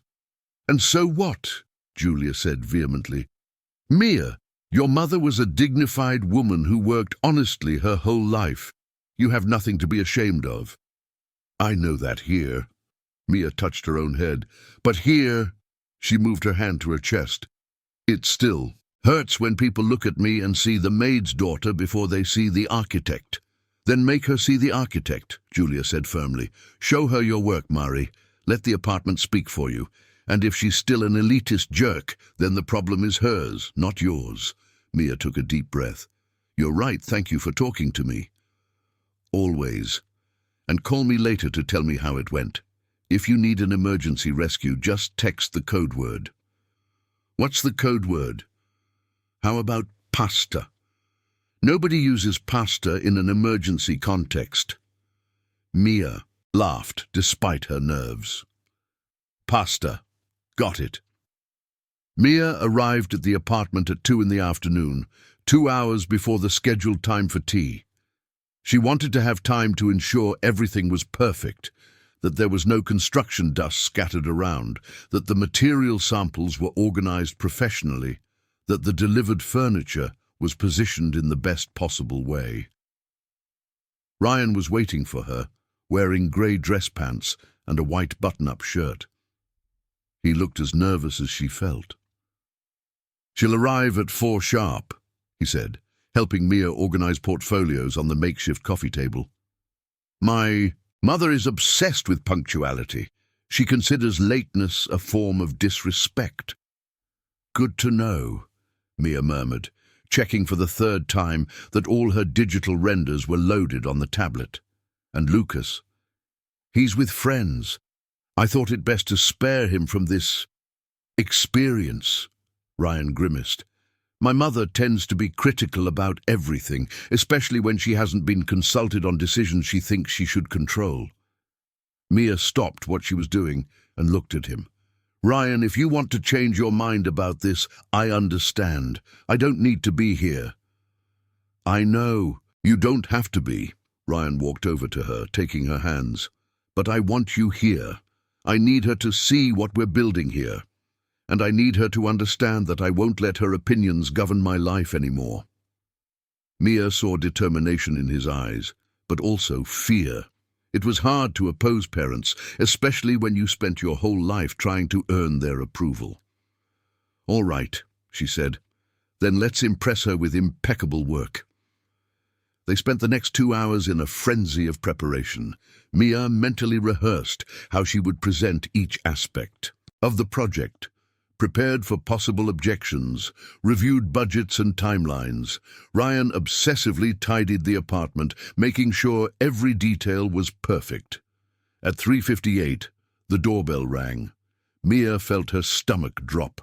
Ryan took a deep breath, adjusted his shirt and walked to the door. Mia stood by the new sofa, a beautiful piece from Mr. Johnson, mahogany frame with beige linen upholstery. Trying to appear professional and confident while internally having a mini panic attack, the woman who entered the apartment was exactly what Mia had imagined, and somehow even worse. Helen Mitchell was about 65 years old, but looked 50, thanks to privileged genetics and probably some discreet aesthetic procedures. She was slim in a way that suggested expensive personal trainers and constant vigilance over every calorie consumed. Her dark blonde hair was perfectly cut into a sleek bob, and she wore a beige tailored suit that likely cost more than 3 months of Mia's rent. Discreet yet clearly expensive jewelry adorned her wrists and neck. A women's Rolex, a pearl necklace that looked like it had been passed down through generations, but what impressed Mia the most were her eyes. Light brown eyes that assessed everything with surgical precision, cataloguing, judging, finding flaws. Ryan, she offered her cheeks for him to kiss, a formal gesture that felt more like protocol than affection. The apartment looks different. Mum, let me introduce Mia Johnson, the architect responsible for the project. Ryan gestured towards Mia. Mia stepped forward, extending her hand with a professional smile. Mrs. Mitchell, it's a pleasure to meet you. Ryan has told me a lot about you. Helen looked at the outstretched hand for a second before shaking it briefly. The kind of handshake that technically fulfilled the formality, but conveyed no warmth. Johnson, Helen repeated the surname slowly, her eyes narrowing slightly. You wouldn't happen to be related to that Celia Johnson who worked here years ago? Mia forced herself to maintain her smile, though she felt as if she had been punched in the stomach. Yes, Mrs. Johnson is my mother. Interesting, Helen said, her tone carrying layers of meaning, none of them positive. And now you are an architect. What a remarkable journey. The air grew tense. Ryan quickly intervened. Mum, why don't you take a seat? Mia prepared a complete presentation of the project. I'm sure you'll be impressed with her work. Helen walked over to the sofa, critically assessing it before delicately sitting on the edge, as if the furniture might be contaminated. Mia grabbed her tablet and took a deep breath, entering presentation mode. Mrs. Mitchell, the concept of this project was to create a space that balances modern functionality with human warmth. Mia began, showing renders on the tablet. We removed walls to create an open flow between the family room and dining area, but maintained privacy in the bedrooms and office. The color palette is neutral, yet warm, creamy whites, soft grays, natural woods. Helen observed the images with a blank expression. And the furniture, I see you chose handcrafted pieces. There was barely concealed disdain in the word handcrafted, as if it were synonymous with inferior. Yes, ma'am. Mia kept her voice steady. We worked with American artisans specializing in reclaimed wood and traditional woodworking techniques. This sofa, for example, was built by Mr. Johnson, a master woodworker with 40 years of experience. The wood is mahogany from a century-old farm in New Jersey that was demolished. Each piece has history, identity. History, Helen repeated, her tone suggesting that history was just an elegant word for used. And why not simply buy new furniture from established designers? I'm sure the budget would allow.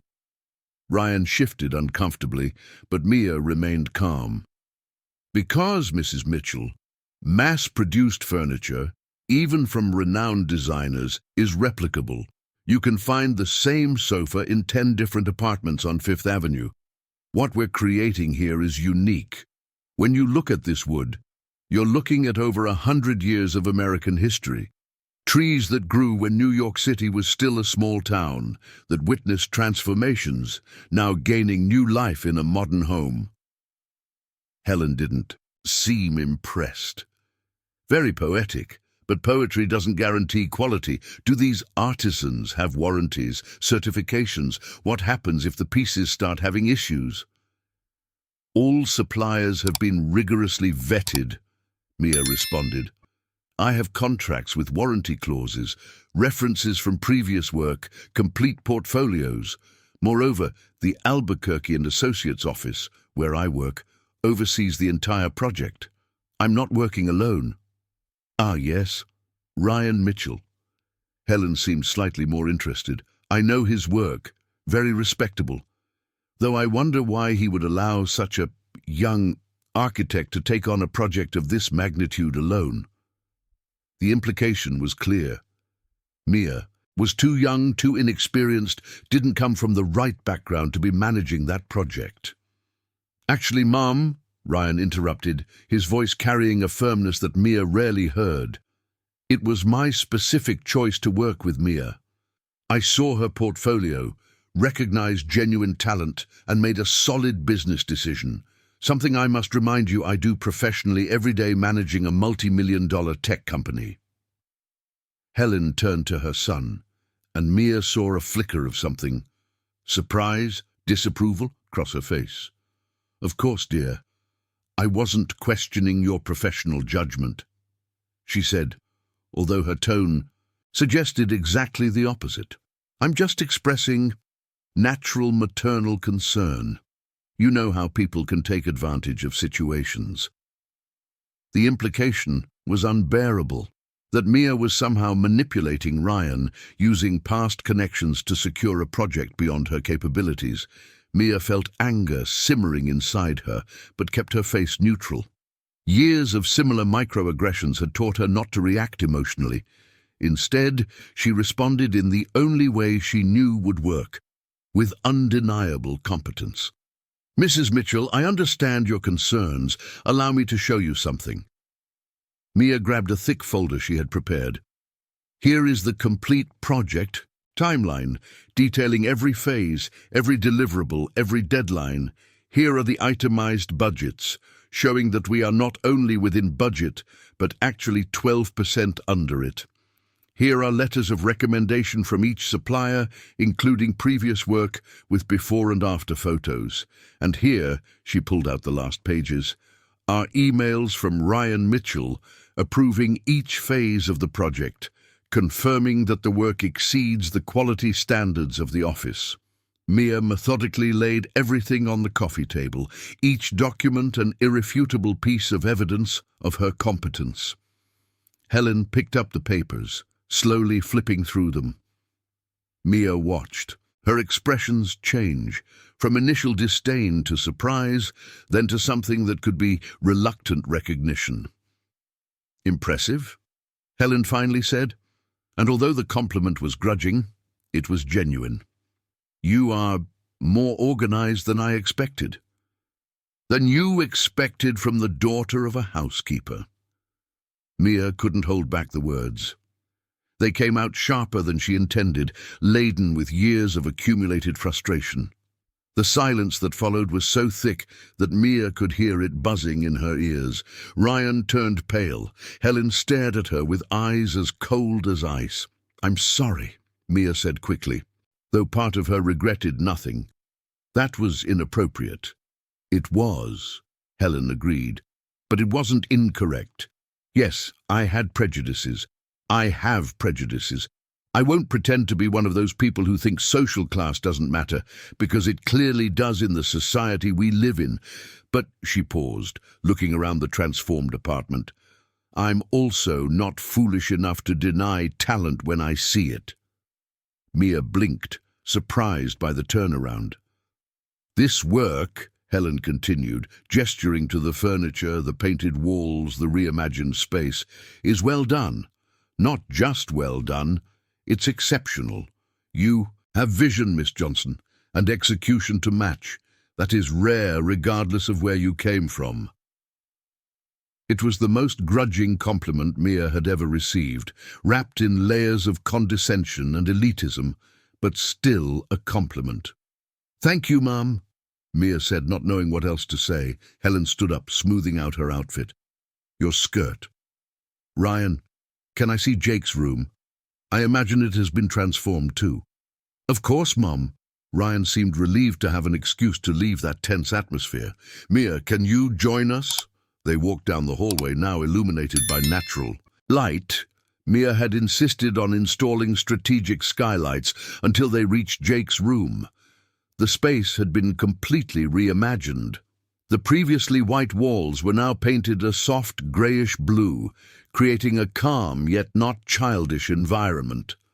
The new bed had a wooden headboard with integrated shelves for books and personal items. A spacious desk occupied the wall near the window, designed for studying but also for musical equipment. But the real highlight was the music corner. Mia had worked with an acoustic designer to create a small studio within the room, acoustic treatment panels disguised as wall art, adjustable lighting, specific shelves for equipment. In the center, on a special stand that Mr. Johnson had built, rested the handcrafted guitar from the luthier in Brooklyn, finally completed. The guitar was a work of art, Brazilian rosewood with dark veins that looked like rivers of ink, chrome pickups that gleamed under the light, and there, discreetly embedded in the body of the instrument, a small mother-of-pearl plaque with the initials BM. Barbara Mitchell. Helen stopped at the doorframe, her hand flying to her mouth. For a moment, her mask of aristocratic composure cracked completely, revealing raw emotion beneath. "Ryan," she whispered, "the initials are Barbara's," Ryan said softly, stepping into the room and picking up the guitar with reverence. "Jake asked the luthier to include them as a way to honor his mother, to take her with him when he plays." Helen blinked rapidly, and Mia noticed with surprise that the woman was fighting back tears. He is returning to music?" "He is, slowly, with the help of the therapist and—" Ryan looked at Mia. "And with the right space to feel safe experimenting again." Helen walked slowly to the guitar, her fingers delicately brushing the wood, tracing the embedded initials. "Barbara she would be so proud of him, of you too." It was the first time Mia saw Helen truly human, vulnerable, without the layers of privilege and judgment. Beneath the aristocratic woman was just a grandma who loved her grandson and still mourned the loss of her daughter-in-law. "Mrs. Mitchell," Mia said gently, "if I may, there is something I would like to suggest. For the family room, we were considering creating a wall of family photographs, including photos of Barbara, documenting the complete history of the family, not as a shrine but as a celebration of memory. I thought you might have old photos you would like to contribute." Helen turned to look at Mia, and for the first time, her gaze was not laden with judgment.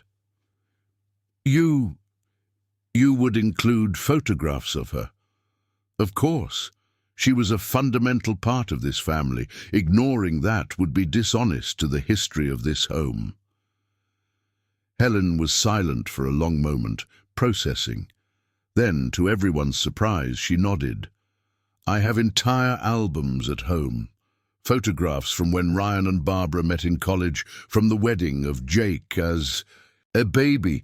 I kept them because I didn't know if Ryan wanted to see them, if it wouldn't be too painful. It was painful, Ryan admitted. For a long time, it was too painful. But I'm learning that avoiding pain is not the same as healing it. Maybe it's time to bring those memories back, not to live in the past, but to honor that the past happened and shaped who we are. Helen looked at her son with a complex expression. Pride, sadness, recognition. When did you become so wise? Expensive therapy? Ryan replied with a small smile, and some honest conversations with a very insightful architect. Helen turned to Mia again. Miss Johnson, I owe you an apology.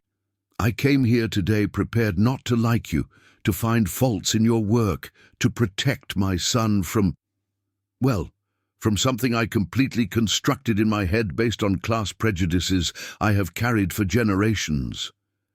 Mia opened her mouth to respond, but Helen raised her hand, asking for permission to continue. Please, let me finish. I was wrong. Your work is exceptional. More than that, you clearly care about this family in ways that go beyond the professional. And while I may still have reservations about certain things, because generational changes in thinking do not happen overnight, I can recognize quality and dedication when I see it. It was the most complicated and qualified apology Mia had ever received, but coming from someone like Helen Mitchell, it was probably the most she could offer. Thank you, Mrs. Mitchell, Mia said sincerely. I know it's not easy to change perspectives. It's not, Helen agreed, but my grandson is returning to music. My son is smiling again, and this apartment for the first time in 8 years feels like a home. So maybe you are doing something right after all. April arrived, bringing cooler mornings and a sense of urgency that hung over the project like a storm cloud. There were only 3 weeks left until the final deadline, and although the apartment had been distinctly transformed, there were still dozens of details pending. Touch-ups, installation of final fixtures, carpentry adjustments, and the complete setup of the sound system that Jake had chosen for the music studio. Mia practically lived in the apartment now.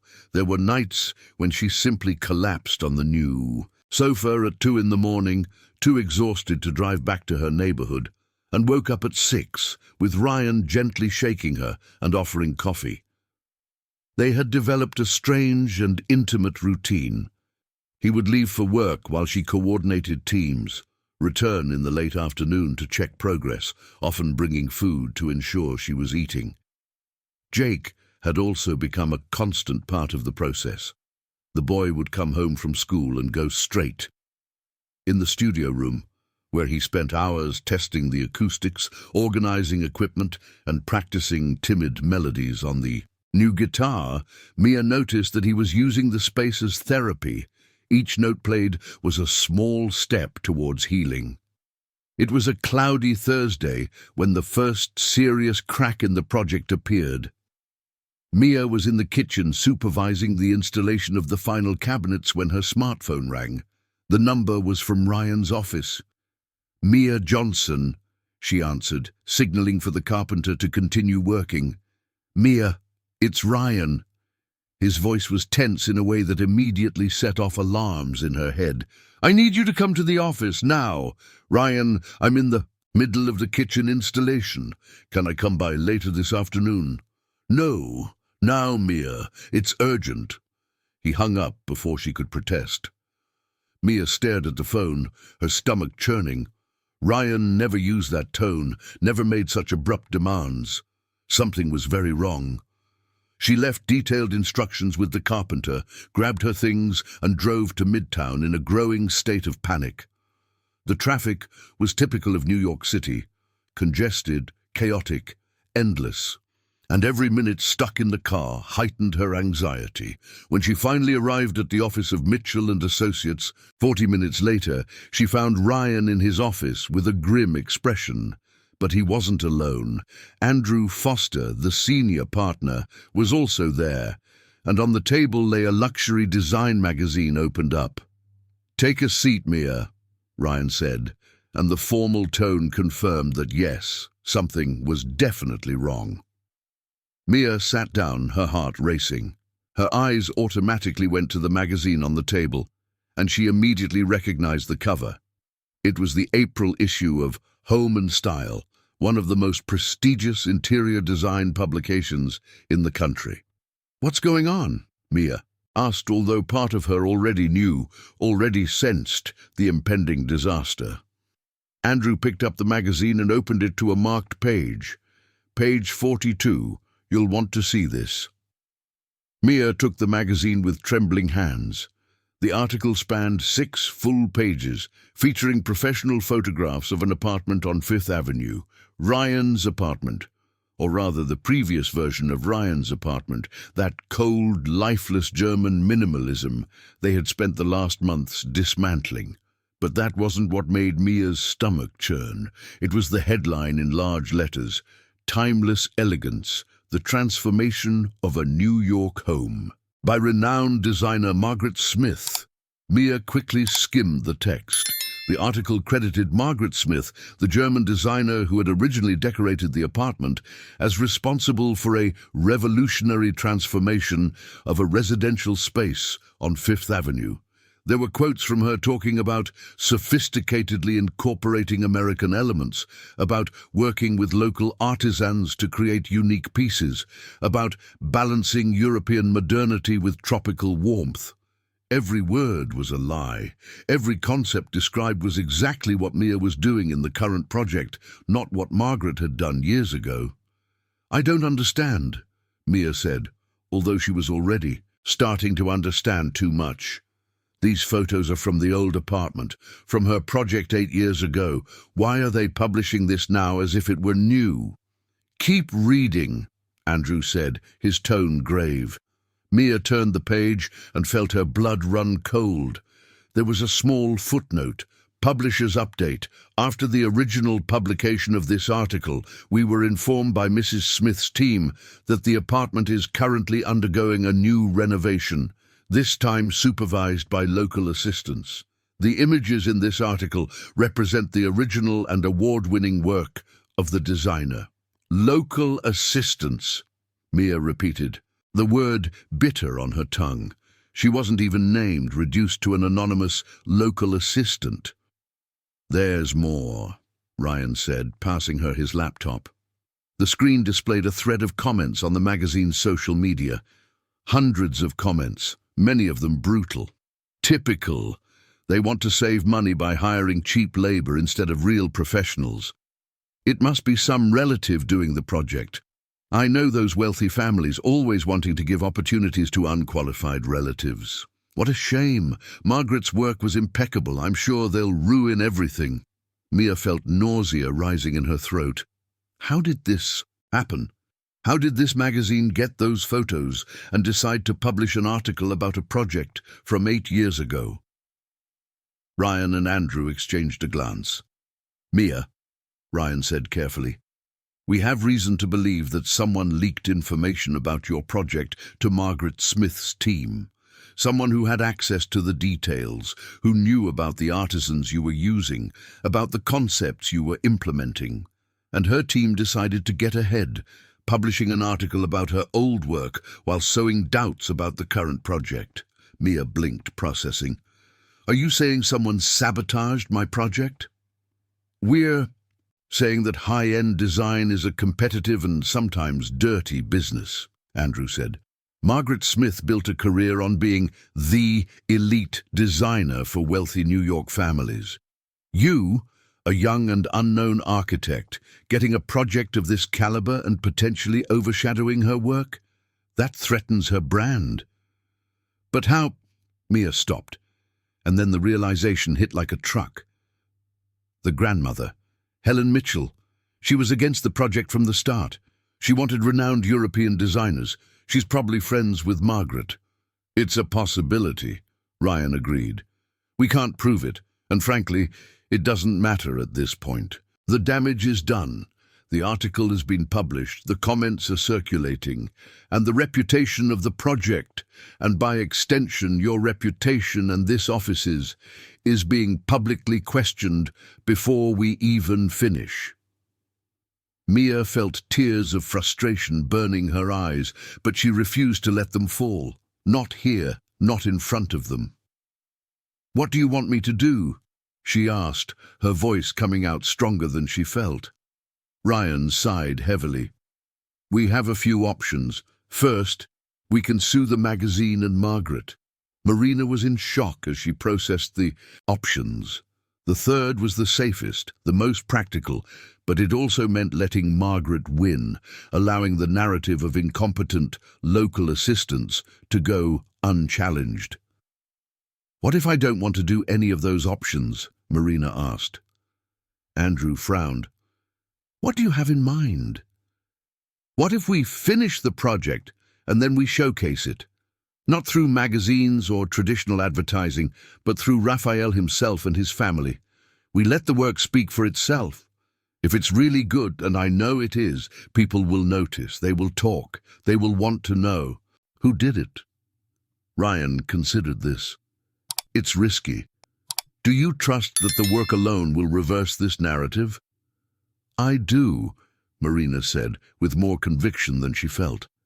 "And I trust that Raphael will support me. He's not the type of person to let injustices go unanswered." "All right," Ryan finally agreed. "We finish the project as planned. But Marina, if this blows up, if there's more negative publicity, the office will have to distance itself. Do you understand what that means?" "I do," Marina said, though the realization made her heart tighten. If things went wrong, she would be alone. Marina returned to the apartment on Fifth Avenue in a state of controlled shock. She had spent the last hour driving aimlessly, trying to process what had happened, trying to decide whether to tell Raphael immediately or wait until she had more information. When she entered the apartment, she found Raphael in the kitchen talking to the carpenter about the final adjustments to the cabinets. He looked at her and immediately sensed that something was wrong. "Marina? What happened?" She couldn't respond immediately. She simply extended the magazine, open to the offensive article. Raphael took it, his eyes scanning the pages quickly. She watched as his expression shifted from confusion to understanding, and finally to anger. "This is," he began, his voice tense with barely contained fury. "This is completely dishonest. Those photos are from the old project. And this note about local assistance? Marina, you are not anyone's assistant. You are the lead architect on this project." "I know," Marina said tiredly, sitting on a stool in the kitchen. "But now it's published. Thousands of people have read it. They are commenting on social media, doubting my competence, assuming I'm some unqualified niece you hired out of pity or family connection." Raphael set the magazine aside and moved closer to her. "Marina, look at me." She raised her eyes and saw fierce determination in his. "We will fix this," he said firmly. "I will call the magazine. I will demand a retraction. I will—" "Raphael, no," Marina gently interrupted. "Anything you do now will just look like you're trying to protect your incompetent architect. It will only validate people's suspicions. So what do we do? We finish the project. We do the best job possible. And then we let the result speak for itself." Marina took a deep breath. "But I need to ask you something, and I need you to be completely honest with me. Anything. Do you think your mother had anything to do with this? With leaking information to Margaret?" Raphael was silent for a long moment, and Marina saw conflict in his eyes, the struggle between family loyalty and justified suspicion. "I don't know," he finally admitted. "My mother is complicated. She has strong opinions about class, about who belongs in certain circles. And she mentioned Margaret several times when she learned about the renovation, suggesting I should at least consult her. But deliberate sabotage, I really don't know. We need to find out, Marina said, because if it was her, and if she keeps interfering, it could cause more damage before we finish. Raphael nodded slowly. I will talk to her. Directly. Tonight. Raphael, no, Marina, this needs to happen. Whether she did it or not, she needs to understand that this kind of behavior is unacceptable. That if she wants to continue being part of my life and Jake's life, she needs to respect the choices we make.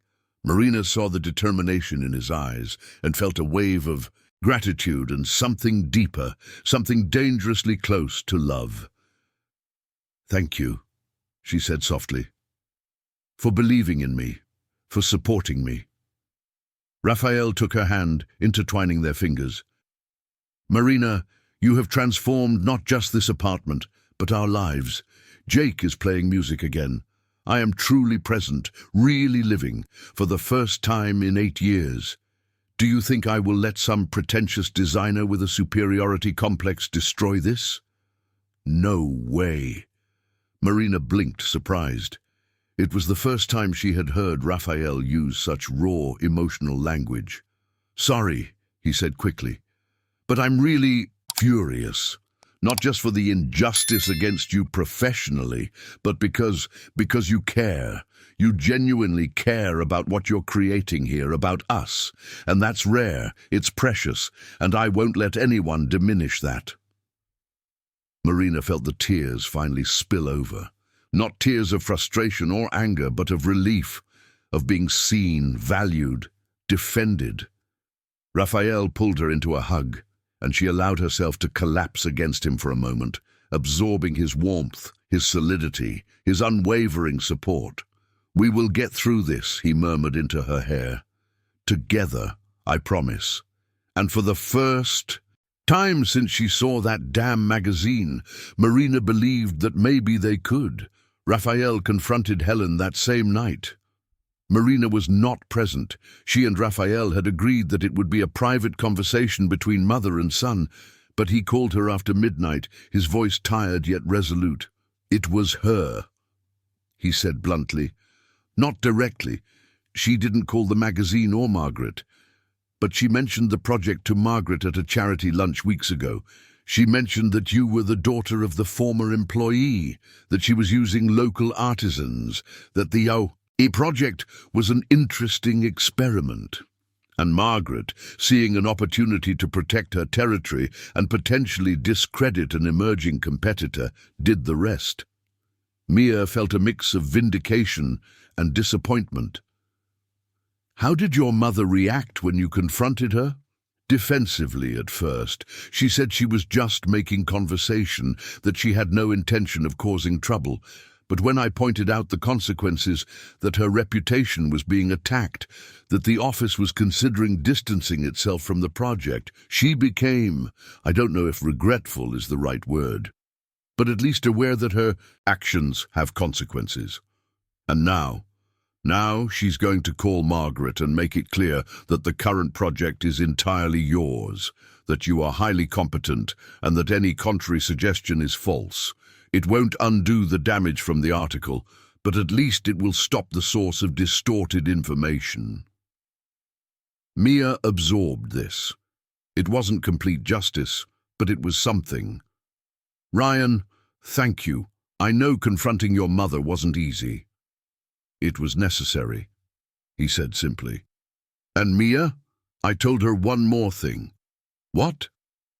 I told her that you are important to me, not just as an architect, but as a person, and that if she can't respect that, then she will have a very limited role in our lives moving forward. Mia felt her heart race. Our lives? Mine and Jake's. Ryan quickly corrected, but there was something in his tone that suggested he had said exactly what he meant the first time. Although, Mia, when this project is over, when the dust settles, I'd like to talk about us, about what we are and what we could be. I'd like that too, Mia admitted, her voice barely above a whisper. Great, then it's a date. But first let's finish building this extraordinary home that you designed. They hung up, and Mia lay awake for hours, staring at the ceiling of her studio apartment, thinking about imperfect justice, complicated families, and the exciting yet terrifying possibility of something more growing between her and Ryan Mitchell. The last days of April passed in a blur of frantic activity. Mia practically moved into the apartment on Fifth Avenue, sleeping on the newly delivered sofa when she was too exhausted to drive, waking before dawn to coordinate deliveries, troubleshoot last-minute issues, and ensure every detail was absolutely perfect. She had lost 3 more pounds, her clothes hanging loosely on her body, deep circles marking her face. Julia showed up daily with meal prep containers and worried looks, but Mia barely had time to eat, let alone process her friends' concerns. The apartment was transforming into something magical. The walls now displayed a carefully curated gallery of family photographs. Helen had brought 3 complete albums, and Mia spent an entire afternoon with Ryan and Jake selecting images. There were photos of Barbara in her wedding dress, laughing with her eyes closed, Jake as a baby in his mother's arms, Ryan and Barbara on a beach, young and in love. Moments from birthdays, holidays, everyday life that now shone framed in reclaimed wood that Mr. Johnson had turned into handcrafted frames. The photo wall occupied the space between the family room and the hallway to the bedrooms, strategically positioned to be seen but not dominating. It was a celebration of memory, without being a suffocating shrine. Every time Jake passed by it, Mia noticed he would stop, gaze at his mother for a few seconds, and something in his face would soften. Not paralyzing sadness, but a gentle recognition of love that had existed and still existed in different forms. The music studio was complete. Mia had installed remote-controlled LED lighting that allowed for different atmospheres, soft blue for relaxed composition, energizing white for intense practice, warm amber for recording. The acoustic panels that Mr. Johnson had built not only served a technical function, but were works of art, wood carved with geometric patterns that absorbed sound while creating interesting visual texture. The Brazilian rosewood guitar rested in its special stand, the initials BM gleaming discreetly under the light. The kitchen had been transformed from a functional but cold space into the warm heart of the home. Light wood cabinets contrasted with black granite countertops, a Brazilian stone that Mia had insisted on using instead of imported marbles. Open shelves displayed handcrafted ceramics from New Jersey, bowls, plates, cups made by a cooperative of women Mia knew through her mother's contacts. A natural fiber chandelier hung over the central island, casting warm, inviting light. The family room was the centerpiece. Mr. Johnson's mahogany sofa dominated the space, upholstered in beige linen that invited touch. The coffee table, also made from reclaimed wood, had a tempered glass top that allowed the natural grain of the wood to show through. Plants occupied strategic corners, hanging ferns, monstera in ceramic pots, small cacti in minimalist arrangements. The result was sophisticated, yet lively, elegant, yet human. It was the night of April 28th, 2 days before the final deadline and Ryan's crucial meeting with international investors. Mia was doing the final inspection, checking every light switch, every drawer, every hinge, when she heard footsteps behind her. "You should be sleeping," Ryan said softly. He was wearing grey sweatpants and a white t-shirt, barefoot, his hair messy as if he had just gotten out of bed. It was 2 in the morning. "I could say the same about you," Mia replied, testing the hallway lighting for the 10th time. "I couldn't sleep. I kept thinking about the meeting. On Friday, during the presentation I need to make, if the investors are going to..." He stopped, shaking his head. Actually, no. That's a lie. I was thinking about you. Mia paused what she was doing, slowly turning to face him. The soft light from the hallway cast shadows on her face, making it impossible to fully read her expression. "Ryan," she began, but didn't know how to continue. "I know we agreed to talk after the project was finished." He took a step closer. "But I can't wait any longer. I need to say this now, while I still have the courage." Mia felt her heart race. "Say what?" "That I'm falling for you. Maybe I'm already completely in love. I'm not sure where admiration for your work ends and something deeper begins, because everything is intertwined. The way you transformed this apartment, the way you treat Jake with genuine respect, the way you didn't give up even when my mother was horrible, even when that magazine tried to diminish your work. You are extraordinary, Mia, and it scares me how much I need you in my life." Mia was breathless. She had imagined this moment hundreds of times in the past weeks, but reality was more intense, more frightening, more real than any fantasy.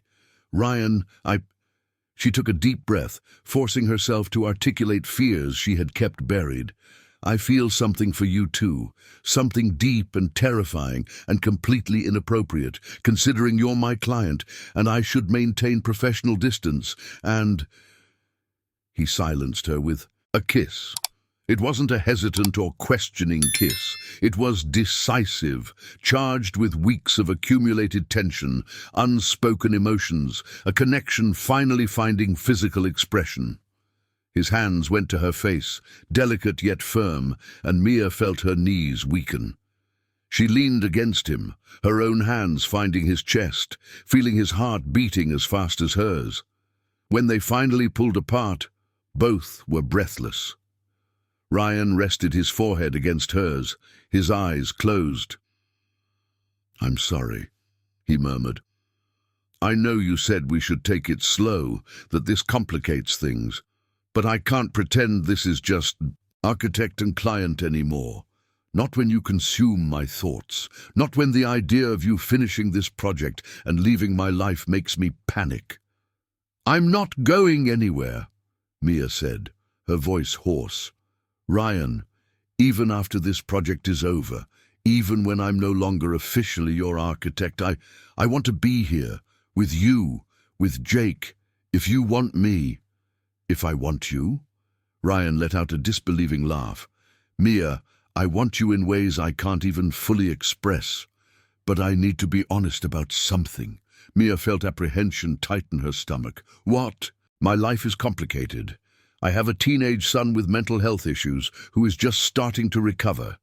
I have an invasive mother full of opinions who will never fully accept you the way you deserve. I have a demanding business that consumes time and energy. And I have emotional baggage from a marriage that ended tragically and that I'm still processing. I'm not a simple package, Mia. It would be much easier if you found someone your age, without complications, without a child, without ghosts." Mia studied him for a long moment. "Are you trying to push me away?" "I'm trying to be fair to you. I want you to enter this with your eyes wide open, knowing exactly what you're taking on." "All right," Mia said, her voice growing firmer. "Then let me be equally honest. I also have baggage. I have deep insecurities about never being good enough that I will probably carry my whole life. I have imposter syndrome that makes me question every achievement. I come from a completely different world than yours, and there will always be uncomfortable moments when those differences clash. I will probably have trouble accepting help because I learned early on that relying on others is a recipe for disappointment, and it may take years, maybe forever, until I feel completely comfortable in your social world." She took his hands in hers. "But here's the truth, Ryan. Complicated doesn't scare me. Difficult doesn't scare me. What scares me is not trying. It's letting the fear of possible future pain prevent something that could be extraordinary." So yes, I enter this with my eyes open, and I choose you anyway. I choose you, Jake, and all the baggage that comes with it, because you also chose me when no one else would. Ryan pulled her in for another kiss, this one softer, slower, filled with promise instead of urgency. When they pulled apart, he was smiling, a genuine smile that lit up his entire face. "How did we get so lucky?" he asked, more to himself than to her. "It wasn't luck," Mia corrected. "It was choice. You chose to do the renovation, chose to hire me, chose to be vulnerable and honest, chose to challenge your mother. Every choice brought us here." "You're right," he agreed. "And I choose you, Mia Johnson, now and... This is so cute I want to... vomit!" An adolescent voice exploded from the hallway.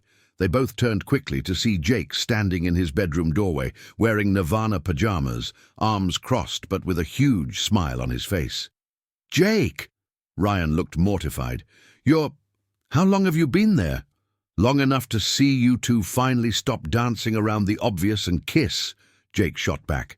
"And just for the record, I already knew. You two are terrible at hiding that you like each other. You keep looking at each other when you think no one is paying attention. It's like... pretty obvious." Mia felt. Her cheeks burned with embarrassment, but couldn't help but laugh. "All right, perceptive little guy," she said. "And you're okay with this? With your dad and me, you know, dating? Getting together? Whatever you old adults call it?" Jake shrugged. "Mia, you're literally the only person besides my therapist who treats me like a real human being instead of a broken recovery project. You made my father genuinely smile for the first time in years, and you're finally making this apartment feel like a place I want to live. So yes, I'm more than okay. I'm like, happy for you." "Guys," Ryan seemed emotional.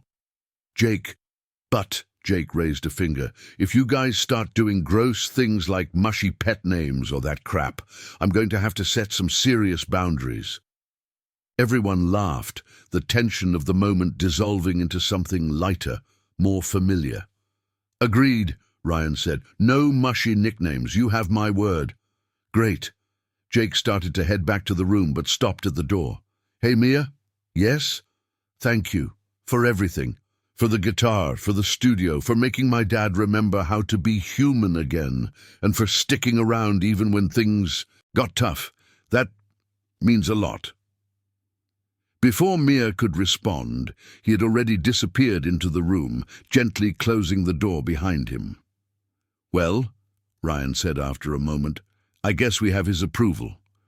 "Looks like it." Mia agreed, still processing the emotional intensity of the last 15 minutes. Ryan looked around the transformed apartment, then back at her. "Do you have any idea what you've done here? And I'm not just talking about the architecture, Mia. You rebuilt us, piece by piece." "You all rebuilt yourselves," Mia gently corrected. "I just helped create the space where that could happen. So we're partners in this," Ryan said, pulling her into a hug. "In rebuilding, in creating something new, in choosing to move forward without forgetting the past." Mia nestled against him, finally feeling the weight of 3 months of exhausting work and emotional turmoil begin to dissipate. They had done it, against the odds, against social judgment, against sabotage and doubt. They had created something beautiful. "Ryan?" she murmured against his chest. "Yes? We need to sleep. You have an important meeting tomorrow, and I need to do final checks in the morning." "You're right," he agreed, but didn't let her go immediately. "But just a few more minutes like this? Please?" Mia smiled. "A few more minutes." They stayed like that, intertwined in the hallway of the newly transformed apartment, while New York City slept outside, and future possibilities quietly unfolded around them. April 30th dawned clear and bright, the kind of day that made New York City seem almost magical. Mia arrived at the apartment at 7 in the morning for final checks. Every light was tested, every drawer opened and closed, every faucet checked, everything worked perfectly. By 9, the professional cleaning crew arrived. to do the post-construction cleaning, removing any traces of dust, polishing surfaces, leaving everything spotless. By 11, the photographer Mia had hired arrived to document the completed project. Not for immediate publication, they had decided to wait for the dust to settle from the situation with Margaret, but for Mia's personal portfolio and office records.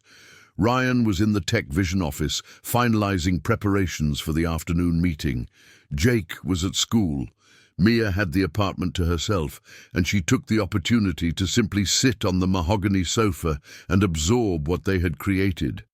The space breathed now. Natural light flooded every corner, reflecting off the light woods, dancing across the warm white walls. Family photographs told stories of love and loss and resilience. The plants brought life and color. Every piece of furniture, every decorative object, every material choice had purpose and meaning. It wasn't the most expensive apartment in New York City. It wasn't the most minimalist or the trendiest. But it was honest. It was authentic. It was a home. Mia's phone rang. It was Julia. "So?" her friend asked without preamble. "Today's the day. How are you feeling?" "Terrified," Mia admitted, "and proud, and exhausted, and kind of fulfilled in a way I can't quite explain." "You should be proud. Mari, you did something incredible. And not just the apartment. You confronted your fears. You stood your ground when people tried to belittle you. You let someone into your life even when it was scary. I'm so proud of you." Mia felt tears threatening. "Thank you, Ju, for everything. For putting up with me these last few months when I was impossible, for bringing food when I forgot to eat, for reminding me that I was capable when I doubted myself. That's what best friends are for," Julia said warmly. "And Mia, about Ryan, yes? I was wrong. When I said you should be careful, that you could get hurt. You took a risk, and it was worth it. He's good for you, and you're extraordinary for him and for Jake. So, yes, I approve. Officially." Mia laughed through her tears. "The official approval from Julia Thompson. Now that's an achievement." They chatted for a few more minutes before hanging up, and Mia returned to observing the apartment. In just a few hours, Ryan would bring the international investors.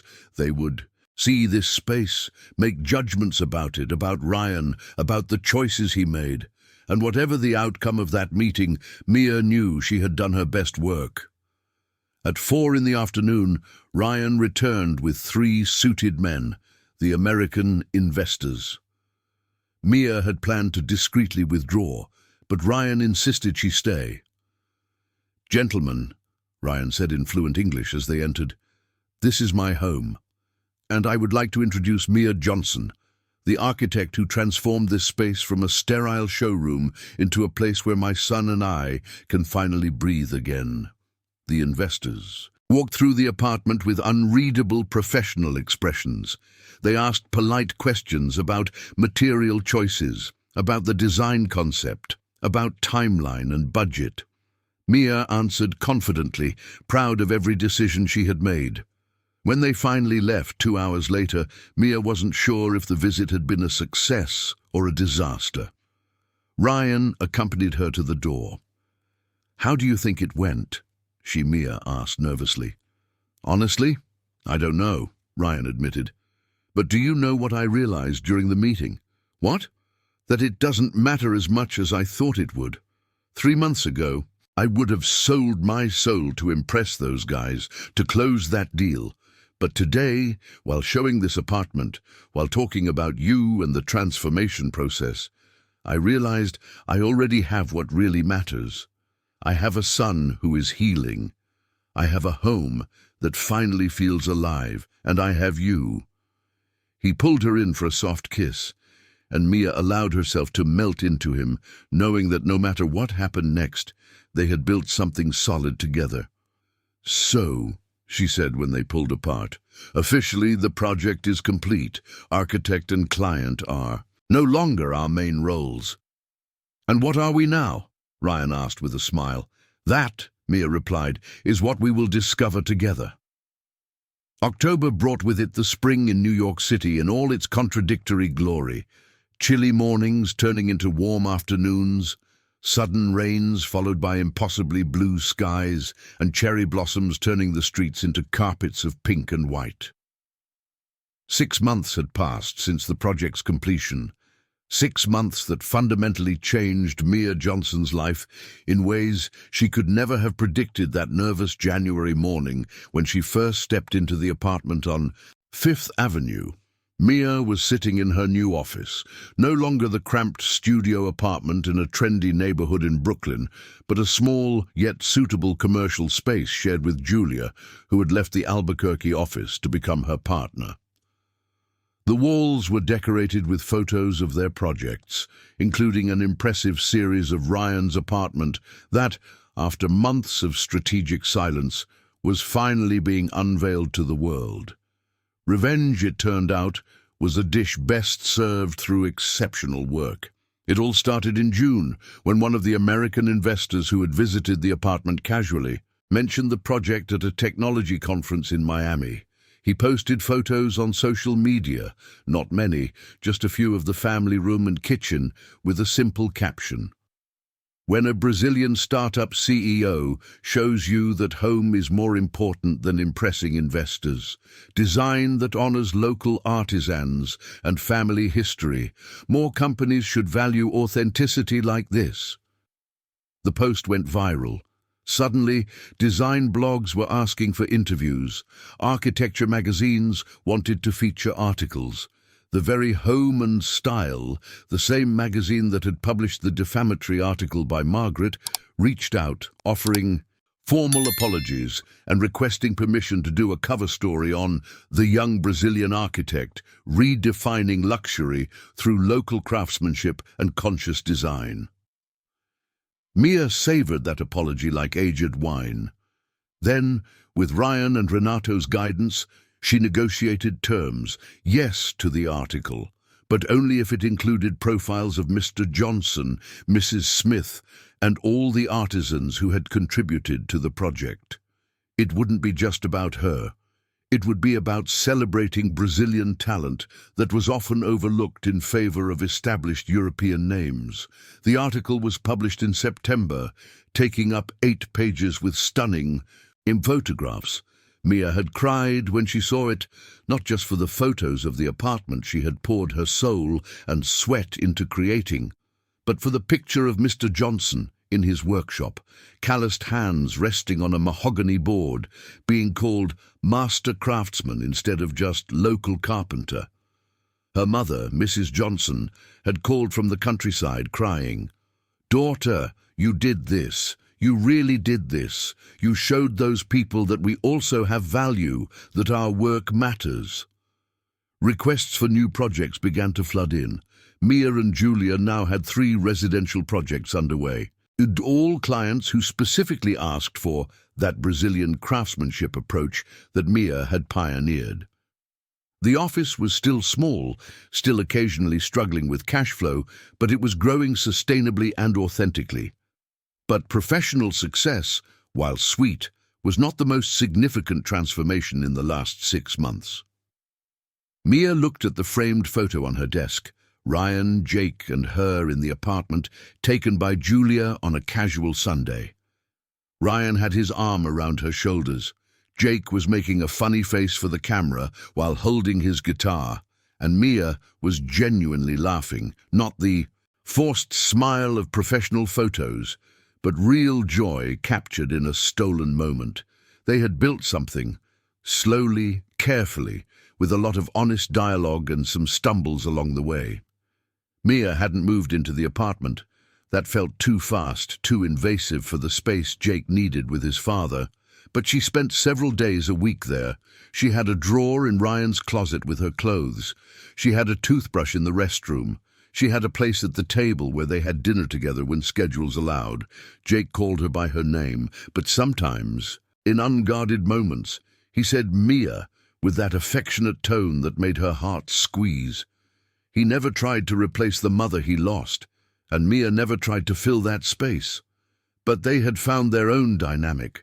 She was a mentor, confident, the person who understood his music and teenage insecurities without judgment.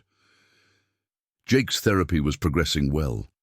He still had tough days, grief didn't magically disappear, but the frequency and intensity of depressive episodes had significantly decreased.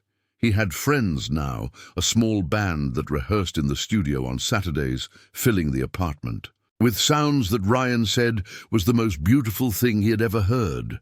Ryan had become more present. He still worked hard. Tech Vision was growing rapidly, but he had set boundaries. No more emails after 9 at night. Family dinners at least 4 times a week. Weekends protected for quality time. He and Mia had developed a ritual of morning walks in the park. As the sun rose over the city, Helen would sleep in the apartment, talking about everything and nothing. Helen was still complicated. She had formally apologized for the situation with Margaret, and her interactions with Mia were now polite, even cordial at times. But there was a distance that would probably always exist, not open hostility, but a recognition that their worlds, values, and visions of society were fundamentally different. Mia had made peace with that. Not all relationships needed to be deeply close. Polite respect was enough. The office phone rang, pulling Mia from her thoughts. Oliveira and Tavares Architecture, Mia speaking. Mia? Ryan's voice was excited. Are you sitting down? I am. Why? Remember that sustainable design competition I encouraged you to enter your apartment project in? Mia had almost forgotten. It was an international competition focusing on projects that combined aesthetics with environmental and social awareness. She had entered more out of Ryan's encouragement than any real expectation of winning. I remember. What about it? You won. First place in the residential category. Mia was stunned. What? Ryan, that's impossible. There were hundreds of entries from architects all over the world. And you won. He was clearly smiling. Mia, the prize includes $10,000, publication in an international architecture magazine, and an invitation to present at a conference in Barcelona next year. You did it.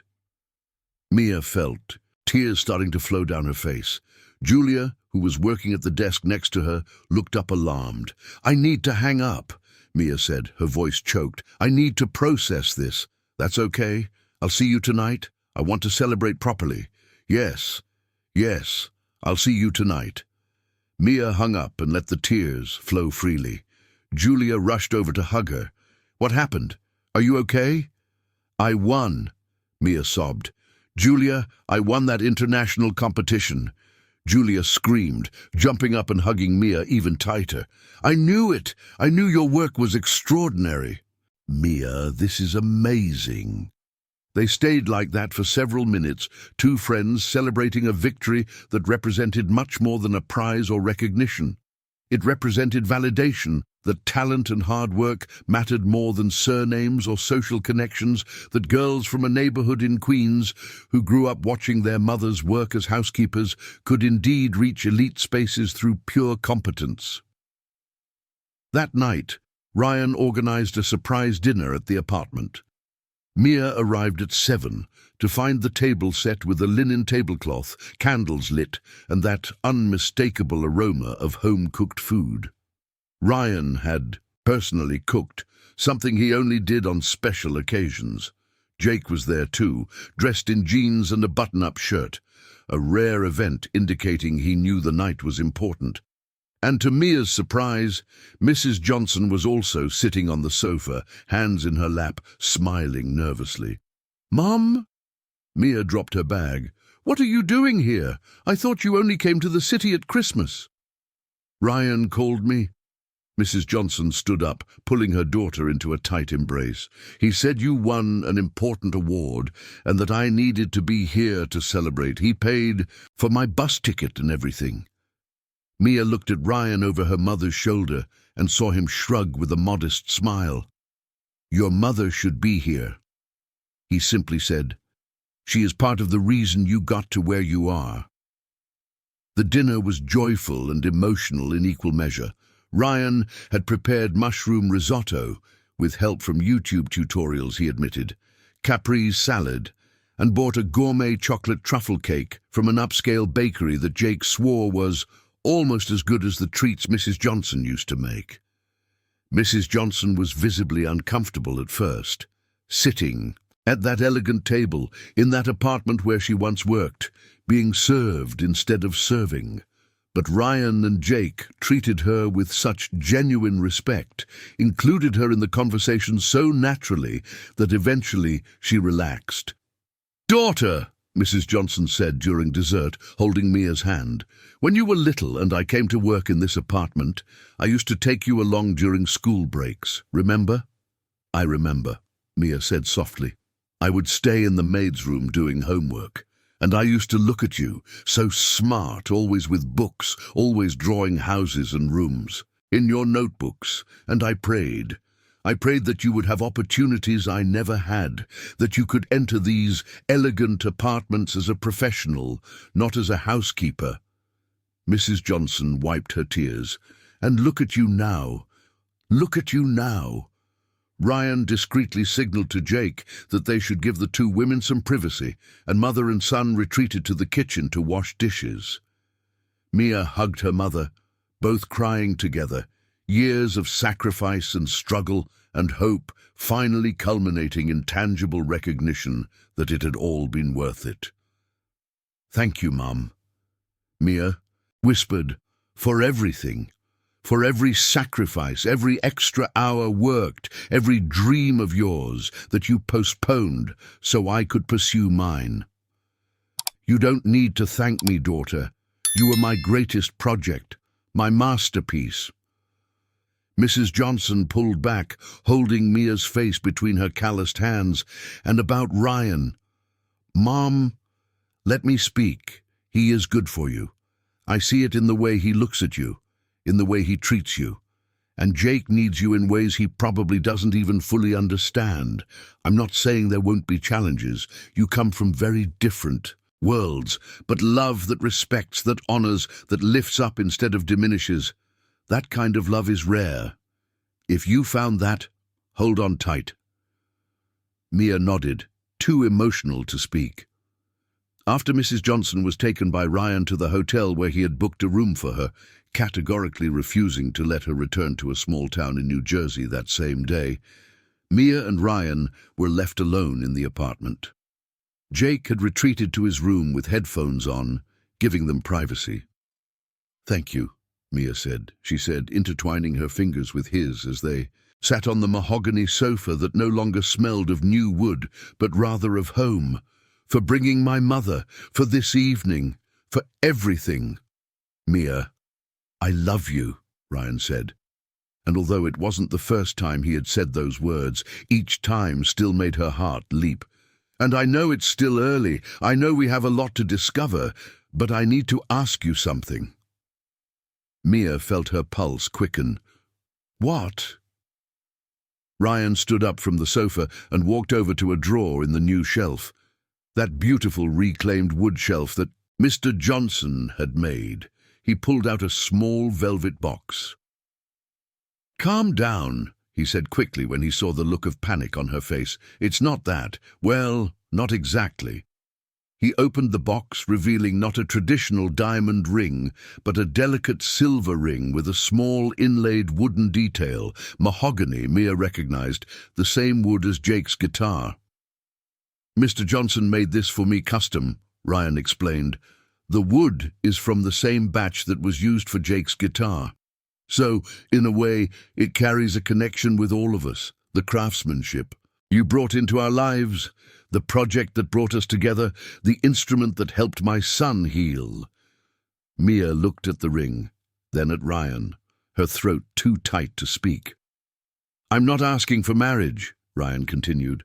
"Not yet, because you have a conference in Barcelona, a booming career, so much ahead, and because I want you to have no doubt, no fear, no worries about being ready when I do ask. But I'm asking for something else." "What?" Mia managed to whisper. I'm asking you to consider this a home, not just my apartment that you visit, but our home. Yours, mine, Jake's. A place where you completely belong, where your clothes have full space in the closet, where your toothbrush isn't extra, but part of the family of toothbrushes, where you have keys, not as a visitor, but as a resident. He took her hand, sliding the ring onto her finger, not the left ring finger, but the right index finger. Wear this as a symbol that you belong here. And when we're ready, when you're ready, when Jake is ready, when the timing is perfect, then I will ask the big question. For now, this is my way of saying you are part of this family officially. Mia looked at the ring on her finger, the dark wood beautifully contrasting with the silver. Then at Ryan. Then at the apartment she had transformed, and that had, in turn, transformed her. Yes, she said, tears streaming freely. Yes to everything, to belonging, to building a home together, to being family. Yes. Ryan pulled her into an embrace that turned into a kiss that turned into them, intertwined on the sofa, whispering promises and possibilities, while New York City breathed outside. Later, when Jake emerged from his room to get water, he saw the two asleep on the sofa, their bodies perfectly fitting into each other, and smiled. He grabbed a blanket from the closet and gently covered them both before taking a quick photo on his smartphone, not to post, but to keep.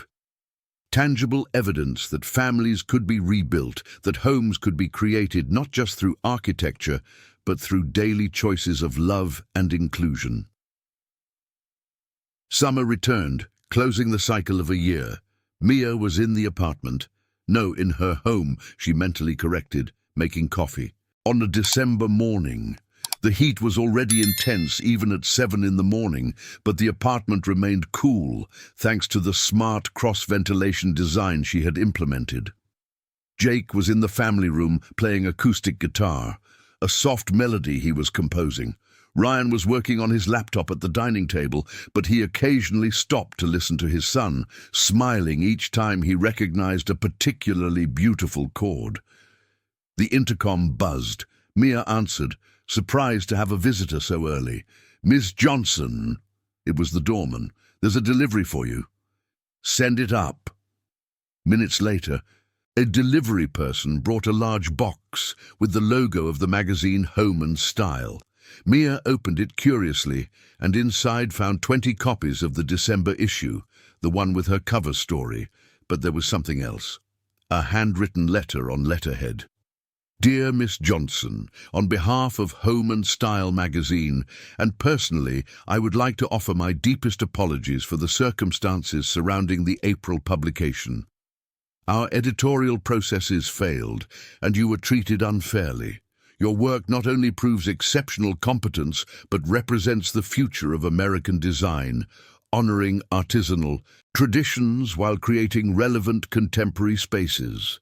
You are redefining luxury, and it is an honor to document your journey. Attached, you will find an invitation for a regular column in our magazine, should you be interested. We believe your voice and perspective are exactly what the industry needs to hear. With admiration and respect, Beatrice Foster, Editor-in-Chief." Mia read the letter 3 times, then passed it to Ryan, who was beside her reading over her shoulder. "Are you going to accept?" he asked. Mia thought for a moment. 6 months ago, she would have jumped at the opportunity, desperate for validation, for proof that she belonged. Now, with an established career, projects coming in organically, international recognition.